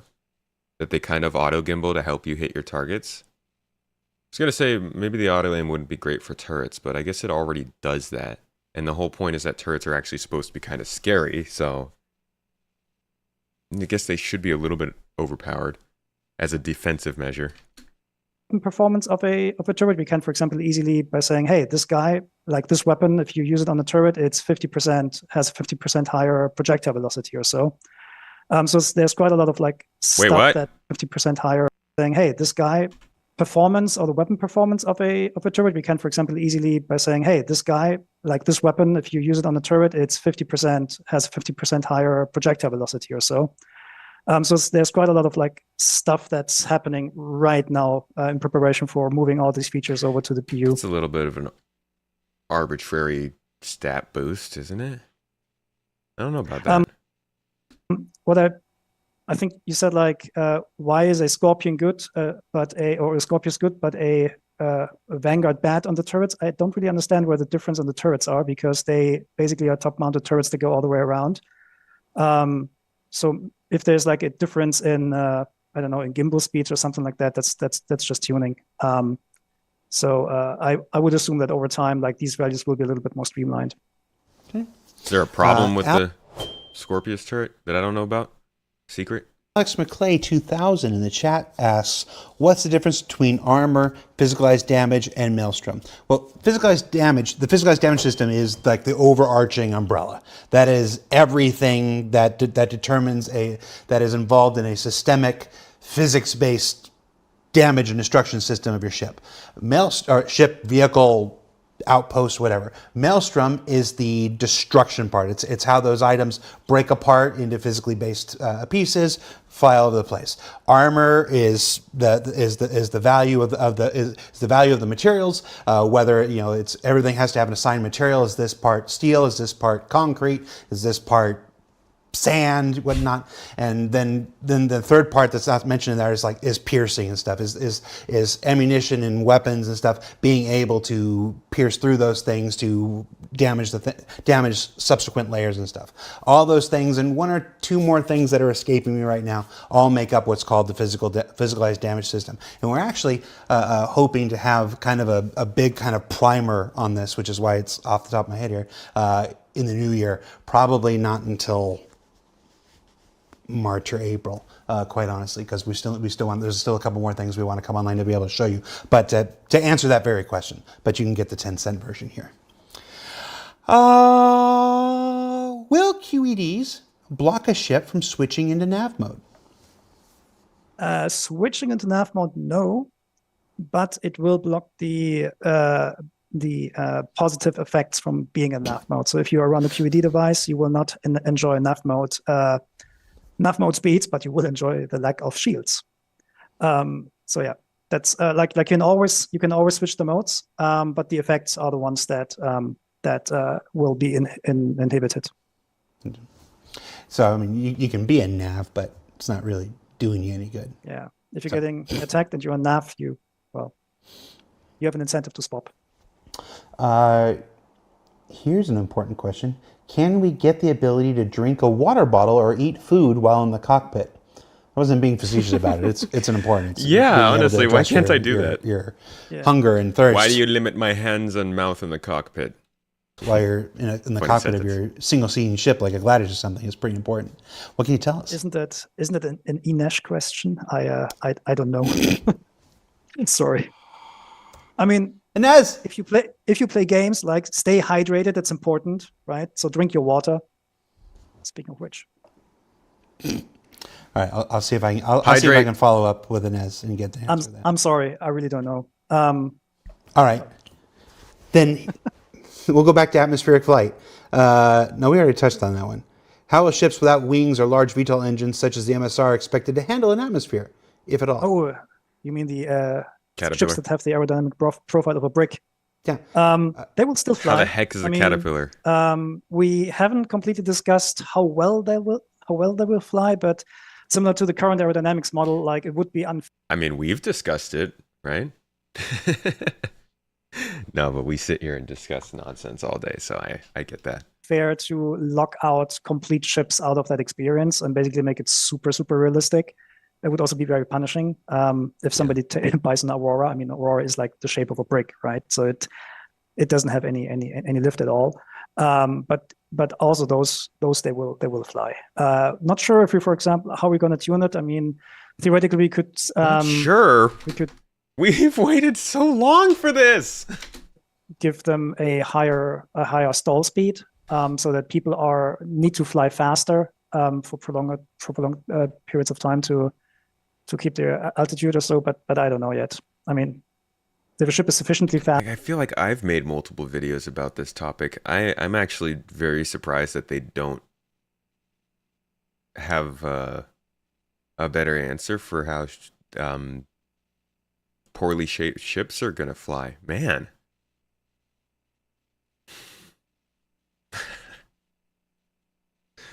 Fast, it will always fly. But ultimately, also here it counts that the play experience is important, even if you have an aerodynamic ship. But like ships with like proper wings, that would probably just be a little bit better. Not that much better though. I need those little fans that are in the winglets of the Aurora to work. Oh yeah. I need those to actually do something. I've seen this amazing picture by some backer, which was basically like parts of the Aurora like popping out and becoming wings. I really love that. But I'm not sure if the ship team is up for it. Combat Aurora. I'm not talking about hacked fan art. I'm talking about the wings have these little circular fans in them, just like the Connie does. The Connie has these as well, or like I saw them at some point. Yeah, but do they really do anything? Are they, with control surfaces, they're going to help? They're going to. These look like more like hover things, not like control. Like control surface mode is for like control surfaces. They only are active when you're actually fast. I mean, there's fins. Little wings. Yeah, they're kind of fin shaped. It's a torpedo. Take that offline. All right. Quantum boosting has a lot of potential. I think there's a balance. I think there's a balance to be had with atmospheric flight, and it makes complete sense, right? We have maneuvering thrusters. Obviously, those can assist flight.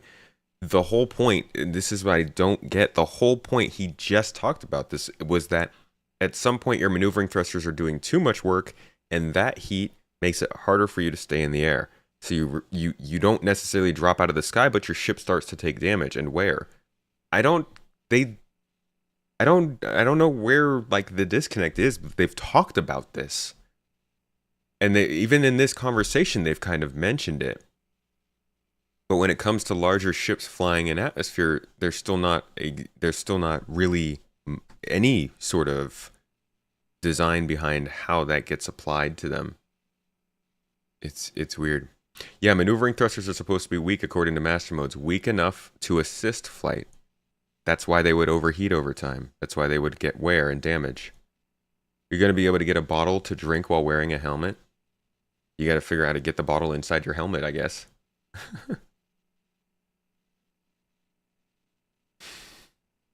Atmospheric flight's such a big part of this game. It really sucks how much it keeps stumbling as it continues through development. It's taking such a long time. For fun exploration and travel, but the shake seems very intense. Are there already talking about quantum boost, by the way. For fun exploration and travel, but the shake seems very intense. Are there already conversations internally around reducing the amount of camera shake, or will there be an option in the menu to reduce this? Yeah. So in general, when you see something on a demo like we did, or the thing that I started doing when I'm creating any kind of material for demos, I'm exaggerating the effects, because it's always easier to starting small and then getting like the max strength feel right, and then have somebody come in and like tweak it down than the other way around. For example, other effects like the zoom when you do a G-force boost or something like that. Somebody just turned it off, although we had this in for ages. So that's why. So that's like the bottom line. Like these effects are really strong. And for quantum boosting, I don't think we actually did a shake pass. I mean, I think it might be maybe we did a shake pass, but in general, it's likely that it is too strong and that we will dial down. There's this other question about whether you should be able to turn it off or not. In Squadron 42, yes, you can basically turn this all off. In the PU, there's this discussion whether or not that should be possible or not, because once you disable things like G-force effects or things like camera shake and so on, you also have a much more stable aiming an aiming image in front of you, right? So we need to discuss that. I'm not sure if other PvP games like COD or so actually allow you to turn off camera shake. I think this needs to be discussed internally. So I cannot definitely say, yes, we can all turn it off. I don't know that. That's not up to me. That's a director level decision. Okay. And of course, when you talk about here is what that person was asking the question about, referring to, saying there was too much shake. Let me give you a look at what the quantum travel looks like here. This is what they're referring to. Sorry. Thank you. Okay, so what Brent is currently showing here is, I think I forgot to mention. So actually there wasn't even that much, to be honest. There's a little bit of shake in there that somebody might want to turn off, but... Thank you. Okay, so what Brent is currently showing here.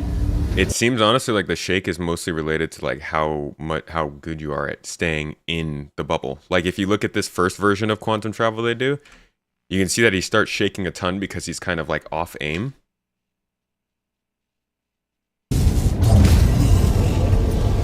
So like you tell he's off aim, so it's shaking a bunch, right? That's him like falling out of quantum travel. But I feel like that's in order to tell you that you kind of are sucking at quantum travel. Here's what it normally looks like.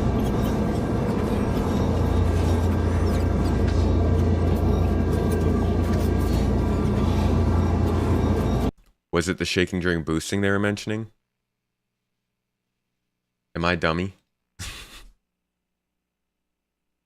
They were talking about SCM boosting the whole time. I thought they were talking about quantum boosting. That makes more sense. The SCM boost shake was a lot. Quantum boosting No, he's talking about quantum boosting. has a lot of potential for fun exploration and travel, but the shake seems very intense. Yeah, no, they're talking about quantum boosting. I get the shake with the SCM boosting. I agree with you guys there, but I don't know why the quantum boosting was something to call out. Either way. You know, it might have had a camera shake pass and stuff. You know, it could have a shake pass by somebody who can ride 15 roller coasters. Yeah, that'd be an accessibility option kind of thing. Meanwhile, my poor self can't do 2 minutes of VR without wanting to throw up. So, you know, it's like, you know, camera passes, you know, review passes are. I get it. I mean, like, one of the most fun things that I did to Bayer at some point was let him test the camera system, like the first pass of the G4 systems, and he really got sick from that. because he really can't. He's getting really motion sick. Yeah, Which is, that is totally a thing to consider. Motion sickness is a thing.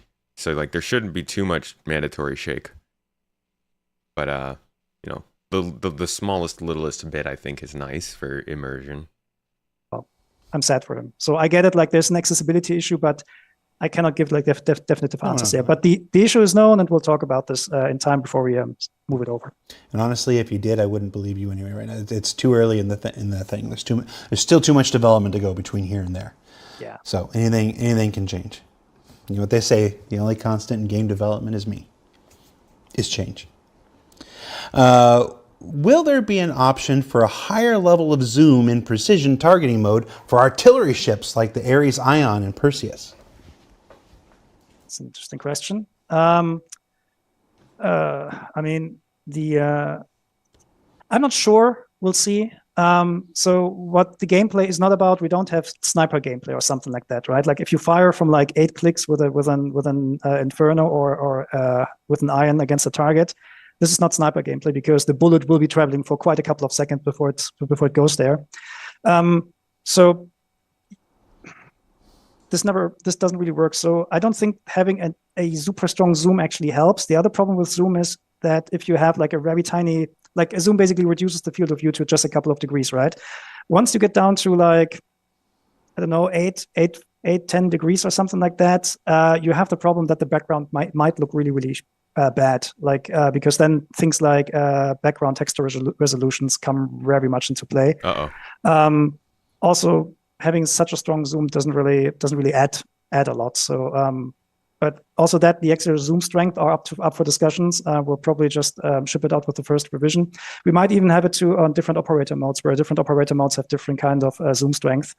We might even change it based on the weapons. I don't know yet. So there is the potential, but there's not like I cannot just flat out say yes, we'll do it. This is would not be. No, Yogi, do it. Just flat out say yes. It's a bit throw yourself under the bus. Bit of an FPS trope. I'm not saying it can't apply to spaceships. Just there's so many other things to do. Yeah. With the new changes in the atmospheric flight system, will some ships like the M50 or the Origin series, I guess the 100, the M50 or the Origin 100 series land like airplanes instead of with VTOL?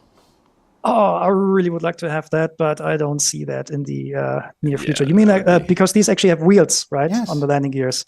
Yeah, I don't even know if they're actual if they're like moving wheels. I don't know. I mean, I don't see this right now. Like all of our landing pads are like pads where you vertically go down. I haven't seen any runways. Like I would love runways, but I don't see that in the near future. That would be so strange. Not gonna lie. It's fun, but it'd be weird to be landing on a runway. With the aerodynamic system or with the control surface mode, you can actually glide in there like you would actually land like that. So yeah, I guess we'll have to discuss it at some point. Just do it. Just do whoa. it. Jesus, Jared. Just do it. He just looks like a shape over the camera lens. Okay, I'll talk to some people. I'll create a Spectrum thread about this, and this will get somebody's attention. Boy.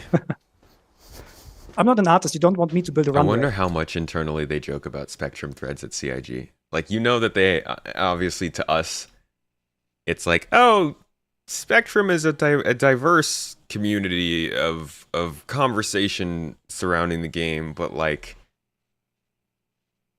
they're reading, dude.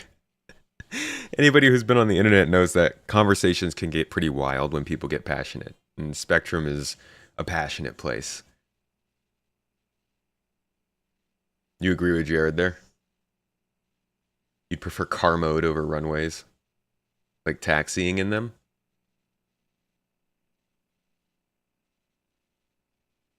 Yeah, it'd be interesting, car mode. Hey, play. If I build a runway, it will be long and blue, pink, and whatever. So it will not look good.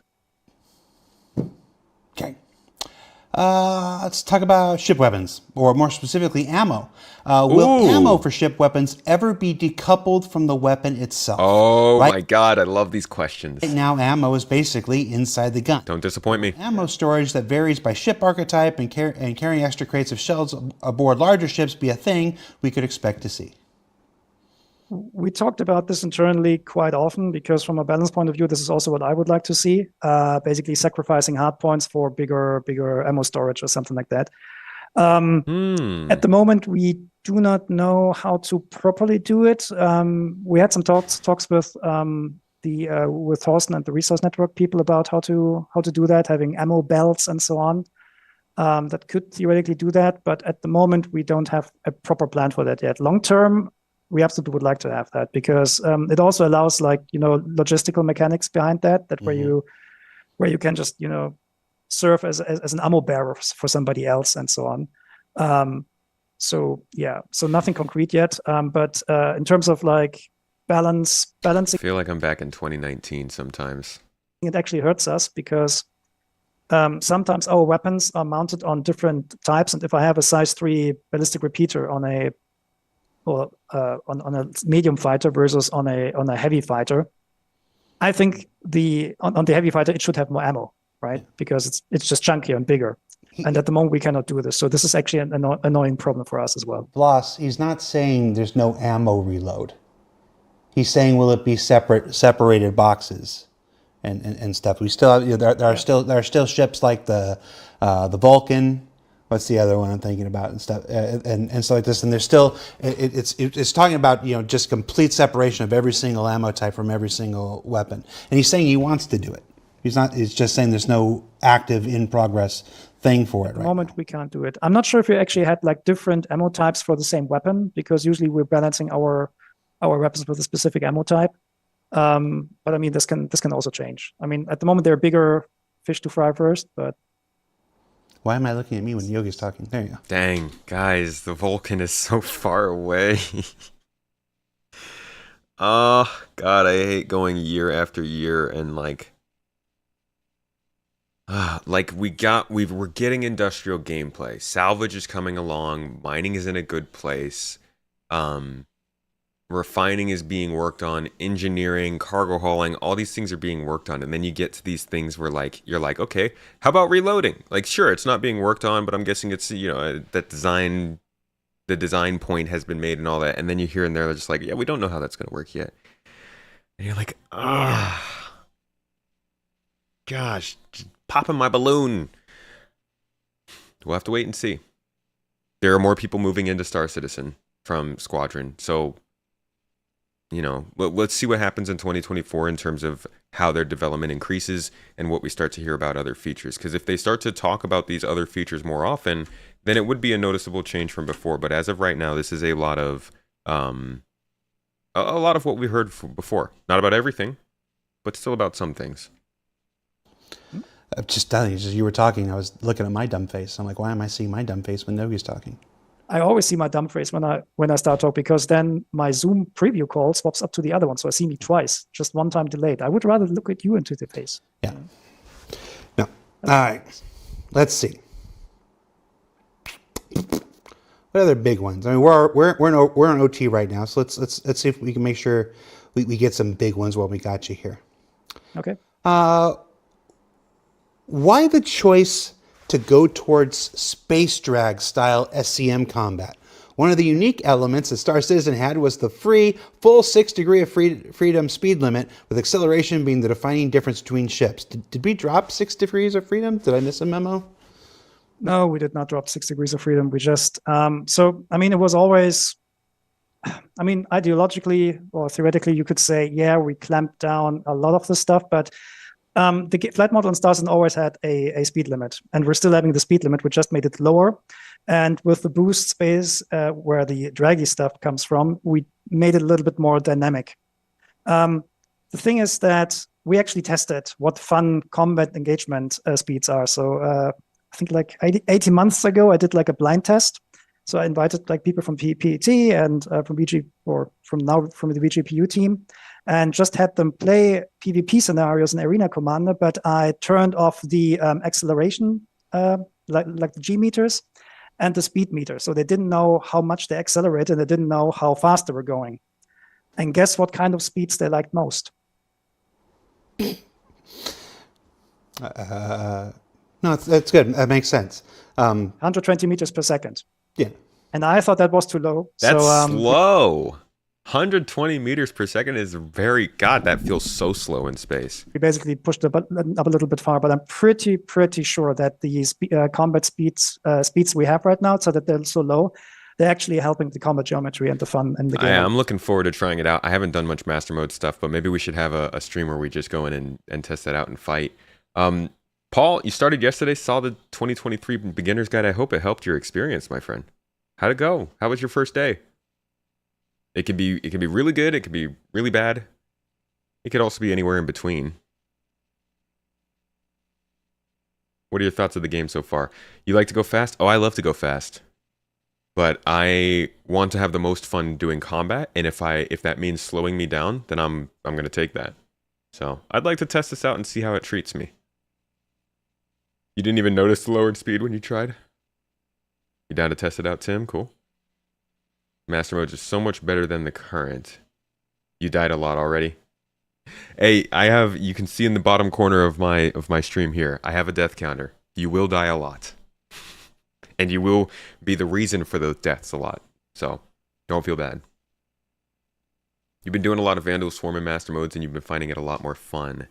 Yeah, I need to get in on that. I haven't really tested out Master modes. I do want to have, though... I've got my eyes on a list of folks that I want to have on to talk about Master modes, ship combat, and overall ship flight systems. Think I want to try and have that talk next week, but I honestly don't think I'm going to have the time. Sometime in the next few weeks, I'm going to try and host a Citizen Central talking about, bless me, all these flight systems and stuff. I want to bring in Black Maze, Splen, Avenger 1, and Zero State. I think it'll be a good kind of half combat, half racing talk with multiple perspectives on how this goes down.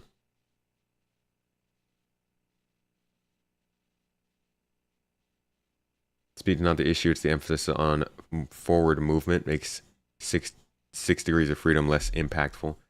Indeed. Yeah, I don't even remember what the question that guy asked was. Speeds we have right now, so that they're so low, they're actually helping the combat geometry and the fun in the game a lot. Carpe Gian in the chat is asking why Jared is so snarky today.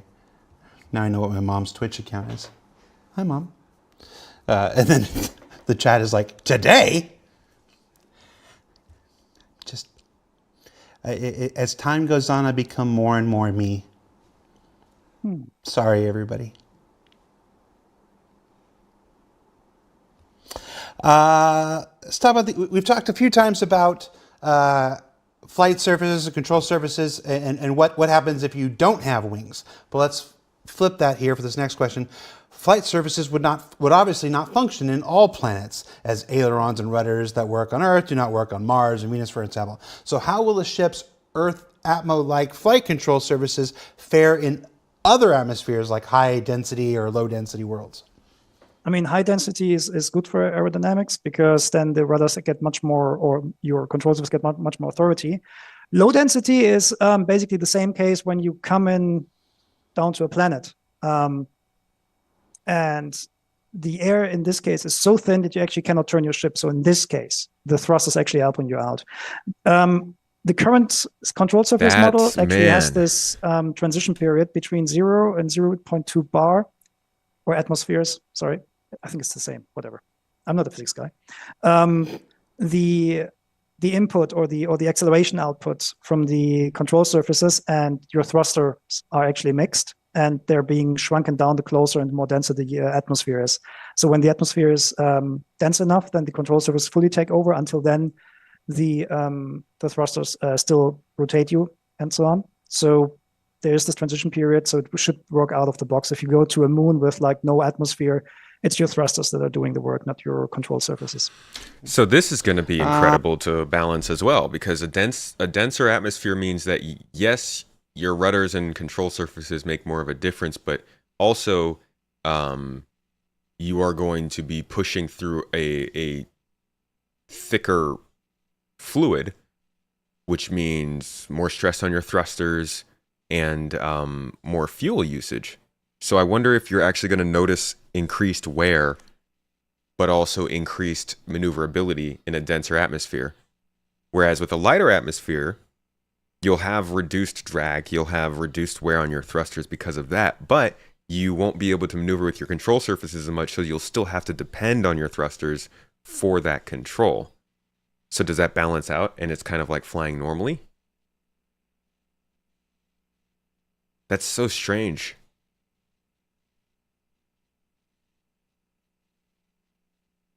Space combat is so difficult in this. You have difficult readjusting back to SC. Keep pressing F to turn on your torchlight. You were playing something else recently? You came from Starfield, so it's being a big roller coaster for you, Paul.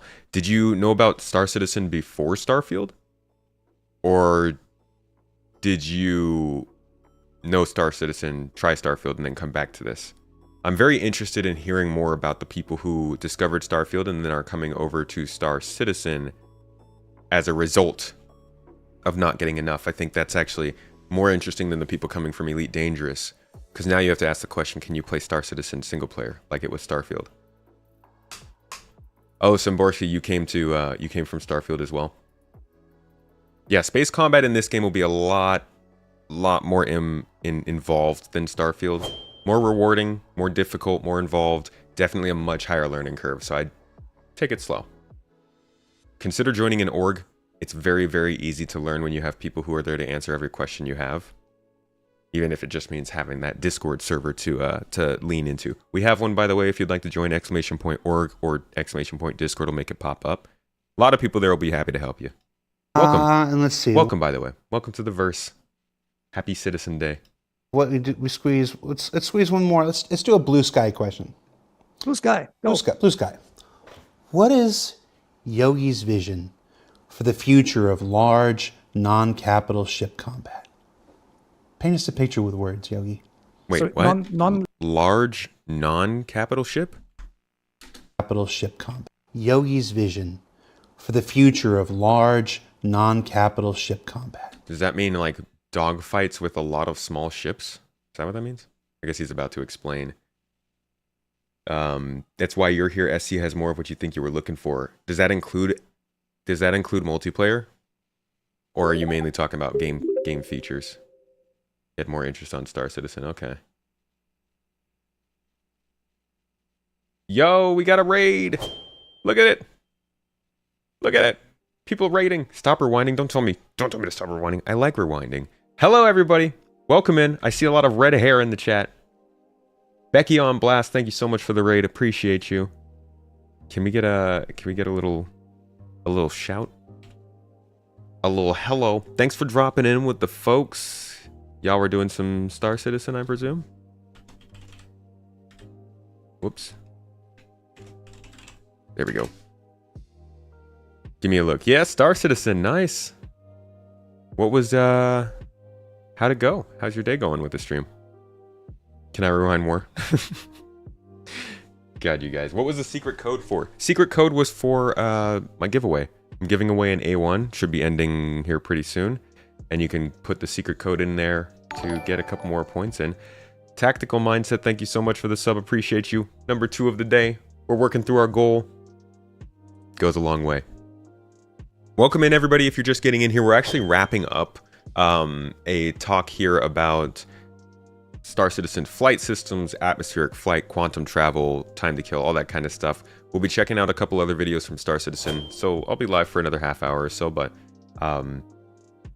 a happy welcome into the Tomato Town, to the garden. Hope you enjoy the time here. Again, Becky on Blast, thank you so much for the raid. I need to give you a follow so we can throw them back your way at some point.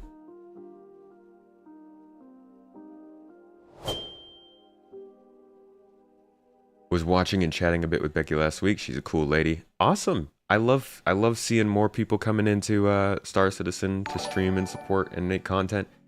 Especially more women. I don't think there are many women who are, especially not on the YouTube side, who are making content for the game. So, love to see it. Tim, thank you for the support on YouTube, by the way. Thanks for becoming a member. Kicking us off on YouTube for the day's goal. Appreciate you, dude. All right. What are they trying to say here about non-capital ship large combat? What is this madness?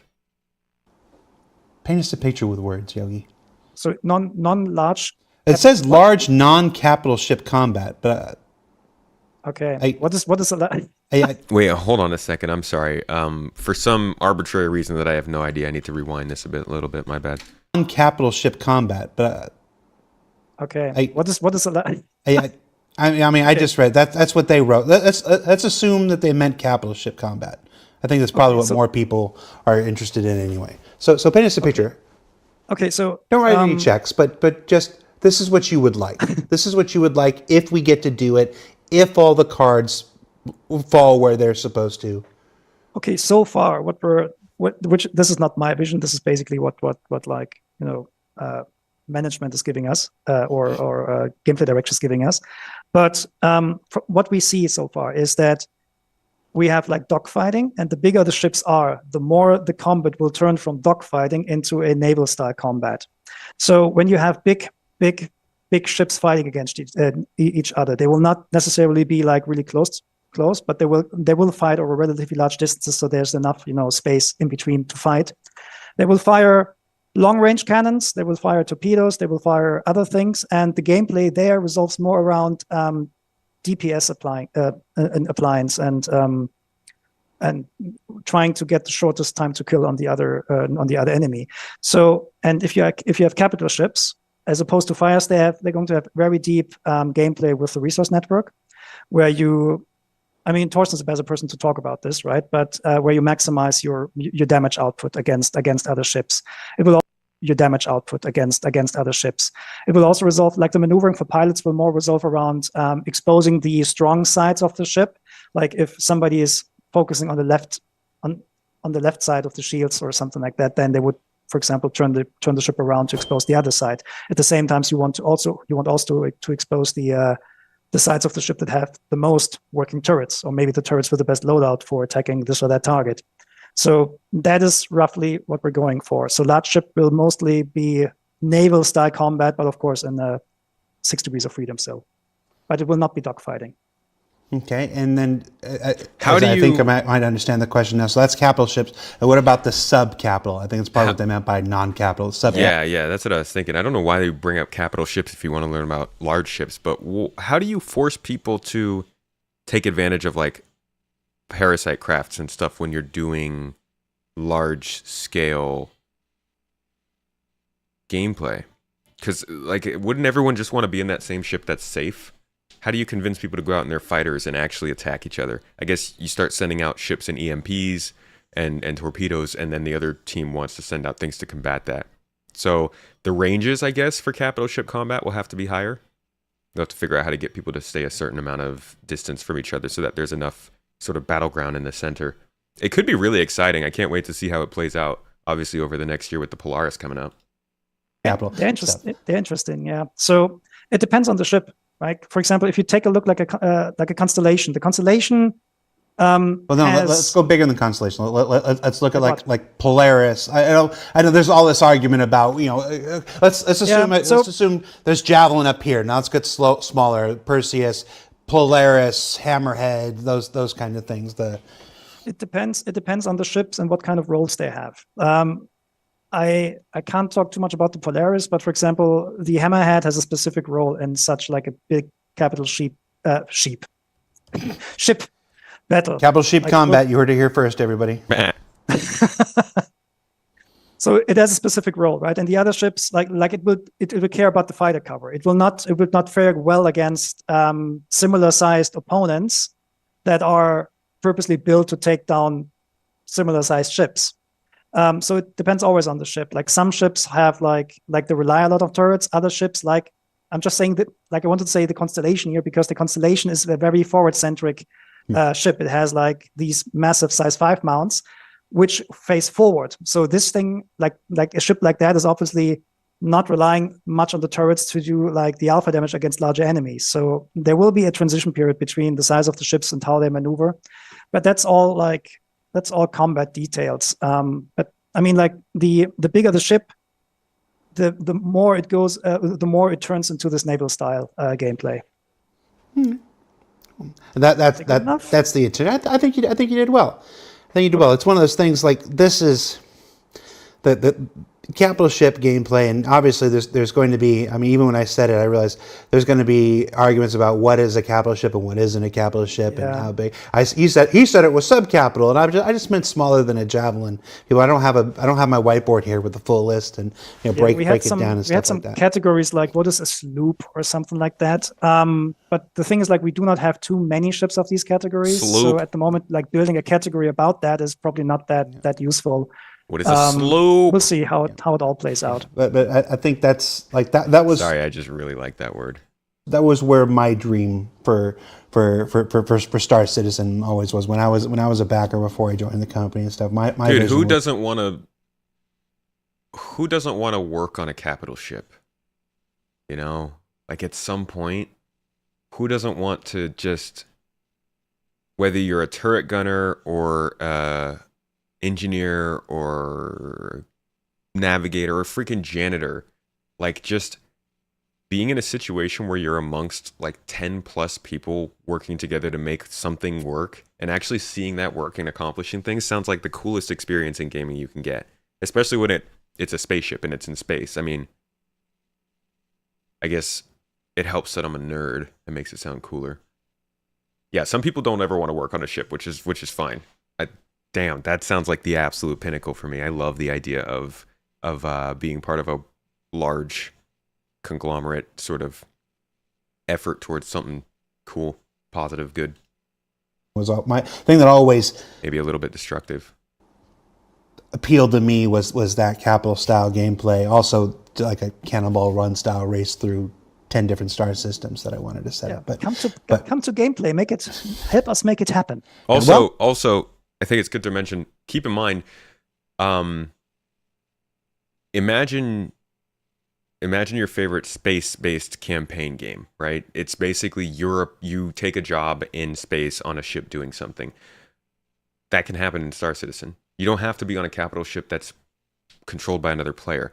We could literally have full-on campaigns, 12-hour campaigns in this game that consist of 20 missions you have to run through, working for a specific capital ship in a specific system, never seeing other players, just living out this sort of space fantasy somewhere on a mission chain and getting to work on a spaceship. And everything is computer controlled, right? Just like your Call of Duty campaign or something. You could be a combat infantry person, right? You don't have to go and take a bunch of missions from bunkers and microtech. You could just hop on a javelin and work in a detachment with a bunch of NPCs and go take missions every once in a while. I'm not saying that's exactly how it's going to be, but those are the possibilities they're building. It doesn't have to just be a PvP scenario when you're talking about capital ship gameplay. And I think that kind of thing. There's also exploration-based capital ship gameplay. There are repair-based capital ship gameplay stuff. All of those things will have applications, so it's not just shooting at each other, which I think is the real sort of nice part about Star Citizen. So it's not just combat.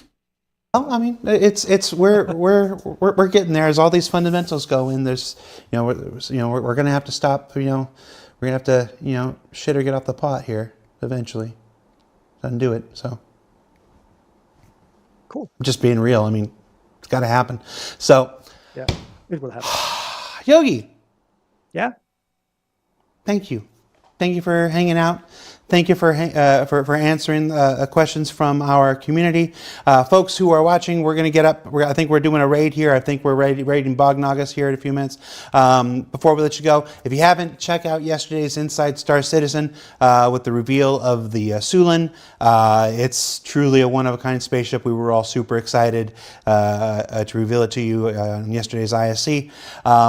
And then, of course, IAE starts today, day one. I believe it's Alien Day. I've seen messages about the website and all that stuff like that. I think today is Aegis. I think they've already moved on to Aegis Day. It is what it is. So that's it. That is ship systems, FPS systems. A lot of updates coming regarding both of those areas. A lot of stuff less developed than I hoped. And actually the FPS stuff, I don't think there were too many areas that had disappointing answers, but the flight system stuff, what we've seen is what we get, right? What we've seen is kind of what we know they're working on. If they didn't show it, repair, rearming, details about capital ship flight and stuff, then they don't have it. And I always let myself fall into the trap of forgetting that. But if they're not explicitly talking about something, assume that they're not working on it. And that is the case here. There's still plenty of stuff that needs to be worked on for flight that we're obviously not going to get in the next year. So we'll see how it progresses and what's the priority for them. I do think they're making some great progress on some of these areas. But I do worry about whether or not those areas are going to carry the gameplay they need. Like, if Quantum Boost is going to actually bring in exploration gameplay on that scale, with the whole data points and the maps. So we'll see. We're going to have to, it's going to be a slow sort of realization, I think, once again. We'll have to get some monthly reports, see some inside Star Citizens, hopefully another Star Citizen live early next year. But the current outlook on all these things is, I would guess, not Q1 next year for any of this stuff. Hopefully Q2. It does sound like they're starting to roll out stuff from CitizenCon in Q1 and of course in 322, but I think the FPS interactions and like the quantum boost and control surfaces and all that stuff is going to be later next year, if it is next year. But either way, that is it for today. Next one next time. See you later, YouTube. Make sure I don't hit the wrong button there. And I'll remux that later so I don't jack up your guys' stream. How do they not know? Your guess is as good as mine. Because they haven't designed it yet. You did 2 hours of a reclaimer with 3 people, got around 1 million. 1 million each, or between the 3 of you?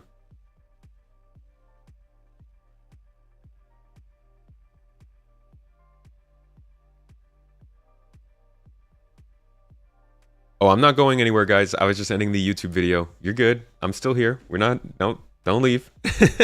We still got stuff to watch. These are some... Garmin Humble Security Professional. I have no idea what this is. Sounds like some... Okay, yeah, Area 18 in fiction videos that they're putting together. Yeah, no, I'm still here, guys. We're going to watch some of this real quick and see what they're doing. These are pretty funny.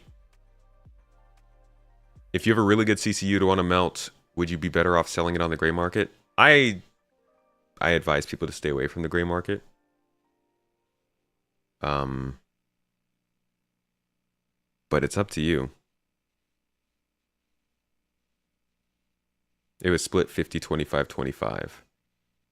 I think it was somebody said earlier, one of you guys who came from Starfield over to Star Citizen said that it was the ship combat and exploration. I agree with you there. You know, Starfield is a great experience, but scale-wise, it doesn't quite give you as much to come back to. And like this guy's talking about, Akuma's talking about the Reclaimer and getting to do salvage work and making some good money with friends. Like, it's just so nice that you can do all of those different things and get such a different experience, as opposed to go and do some combat. And it is a mission where you go to a cave or a base and you do that. And then you go and do some maybe light exploration, and it's a mission. You go to like a cave or a base or something. In this case, like, you get to see different spaceships. You get to see different tools of the trade, like the tractor beam versus the medical gun. You get to see different locations. And it's super small scale still with Star Citizen because we're in one system, but you can kind of see where it's going, and it's really good stuff. Yeah, Games Crouton, that was you. I hope you're enjoying your time, by the way. Having Outpost was completely unnecessary. I barely touched Outpost building. I have not gotten to play that game as much. I dropped the ball on my review. It got so busy. It got so busy in October, I didn't get to do my long-term review on Starfield. I think I'm still going to do one. I just don't know when. I do not have the time. Let's take a look at these. So these are some interesting videos. They're not doing Jax McCleary for IAE this year because Jax is on hiatus. Now, there's some reasons for them not doing it. Those people who normally do it are working on some Squadron 42 stuff. So cinematics-wise, I think they're fairly busy working on, you know, the things that really do matter to launching a product.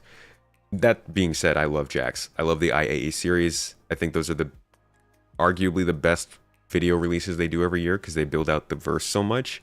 And I'm sad we're not getting them, but we've got something here. I have no idea what it is, but there's some humorous videos taking place on ArcCorp that I'm sure will give us some gigs, some giggles. See what it is. Hello, folks. Garmin Humble here, back on the mean streets of Area 18. Cities like this are teeming with... Yeah, that's totally Jax. This has got to be Jackson and just using a voice changer. I hope they reveal that at the end of all this. Scumbags and lowlifes that would just as soon shoot you in the face as give you the time of day. That's where I come in.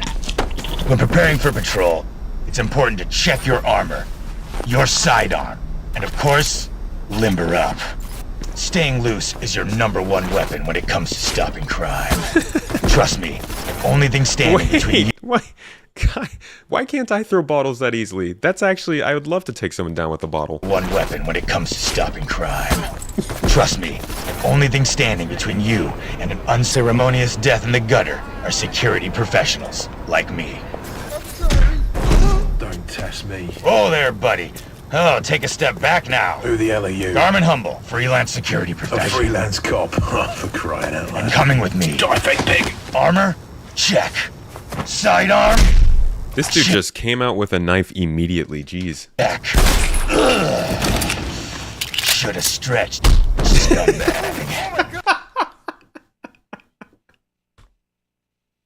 This dude just said you should have stretched.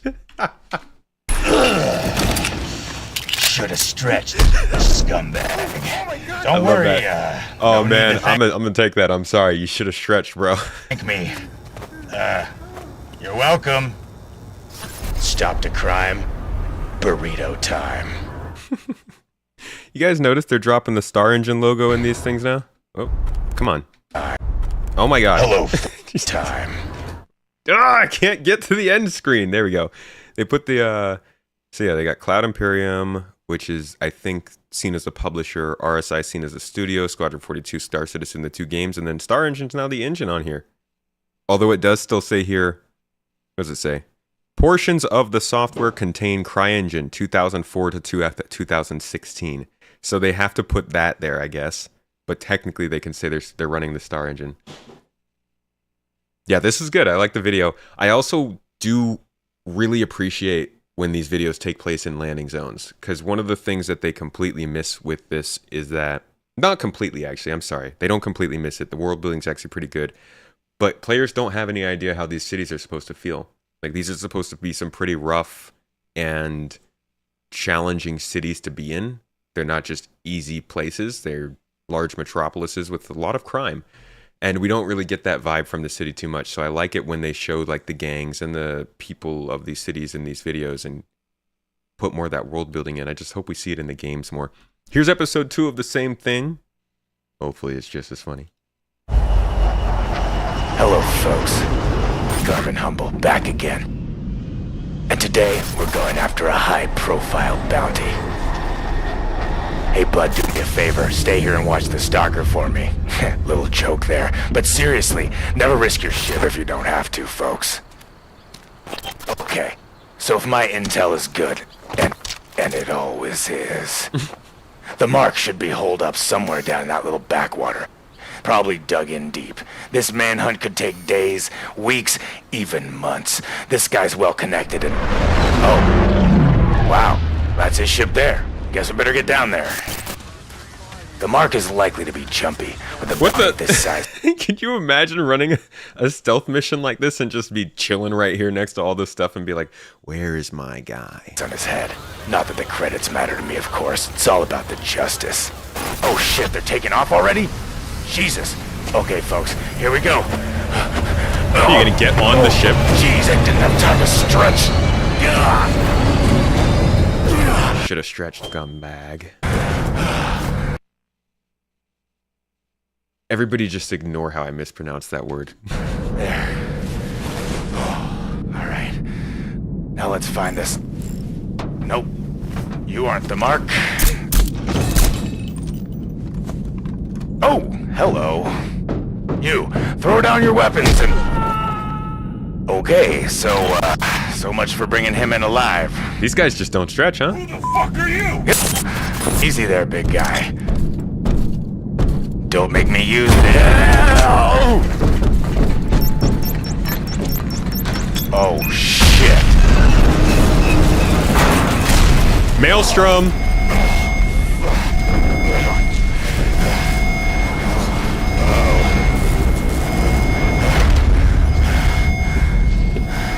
Time to go. All right, here we go. Okay, you guys are always complaining about how your ship just explodes from touching the ground. This was a single grenade, and look at what's happening to this Valkyrie. I'm glad we don't live in this universe. Holy crap. I always want to do this. Hold on tight, folks.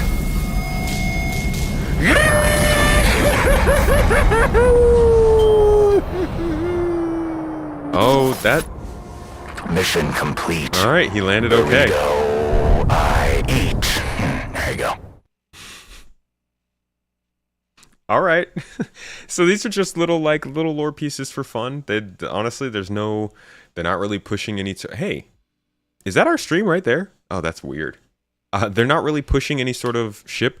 They actually used to release some really, really good videos like this around this time. And I think this one probably didn't age as well with time in terms of the writing. But this was one of the older ones they released. And when they released this one, it was very obviously an ad for the Mercury Star Runner. So, like, it opens up with literally the Star Runner coming through. Looking good.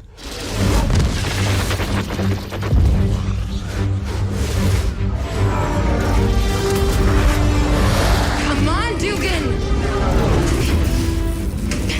Would killing you to fly a little less crazy? I don't know what you're griping. And then the end of it is also very MSR related.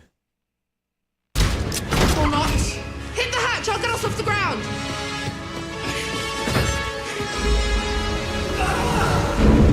Let's go!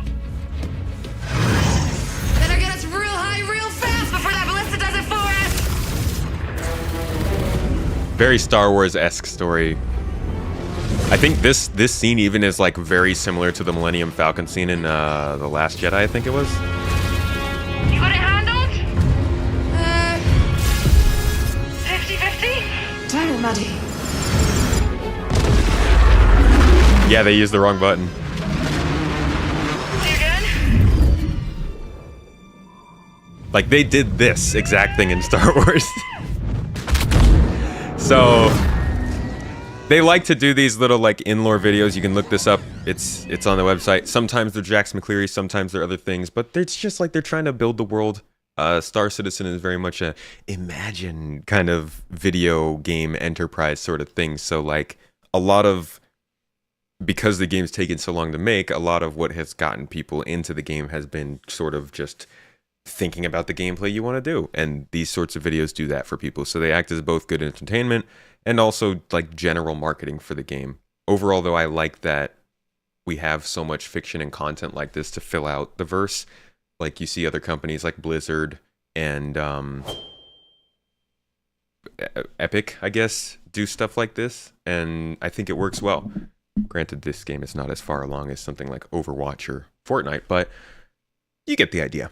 Anyways, those are the videos they released this year, and we'll probably be getting more throughout the week, so I would keep checking back for these, but yeah, hope you enjoyed them. And that, my friends, actually about does it for me for the stream. I was gonna go and check out the Getax Suilin, but I need to get ready for this thing we're doing tonight. We're hosting some folks, so I'm gonna be hopping off.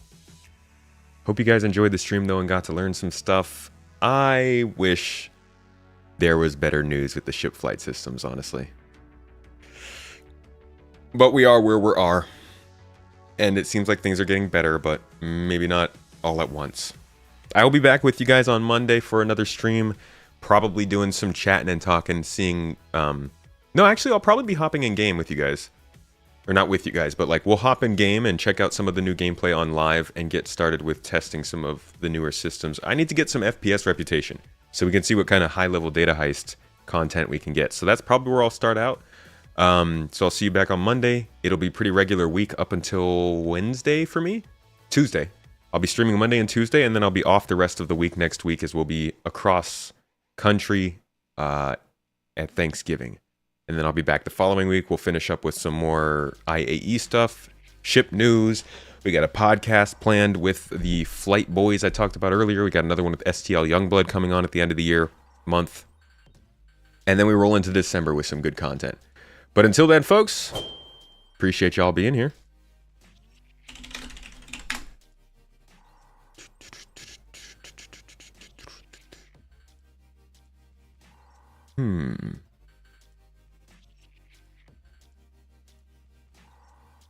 All right, y'all.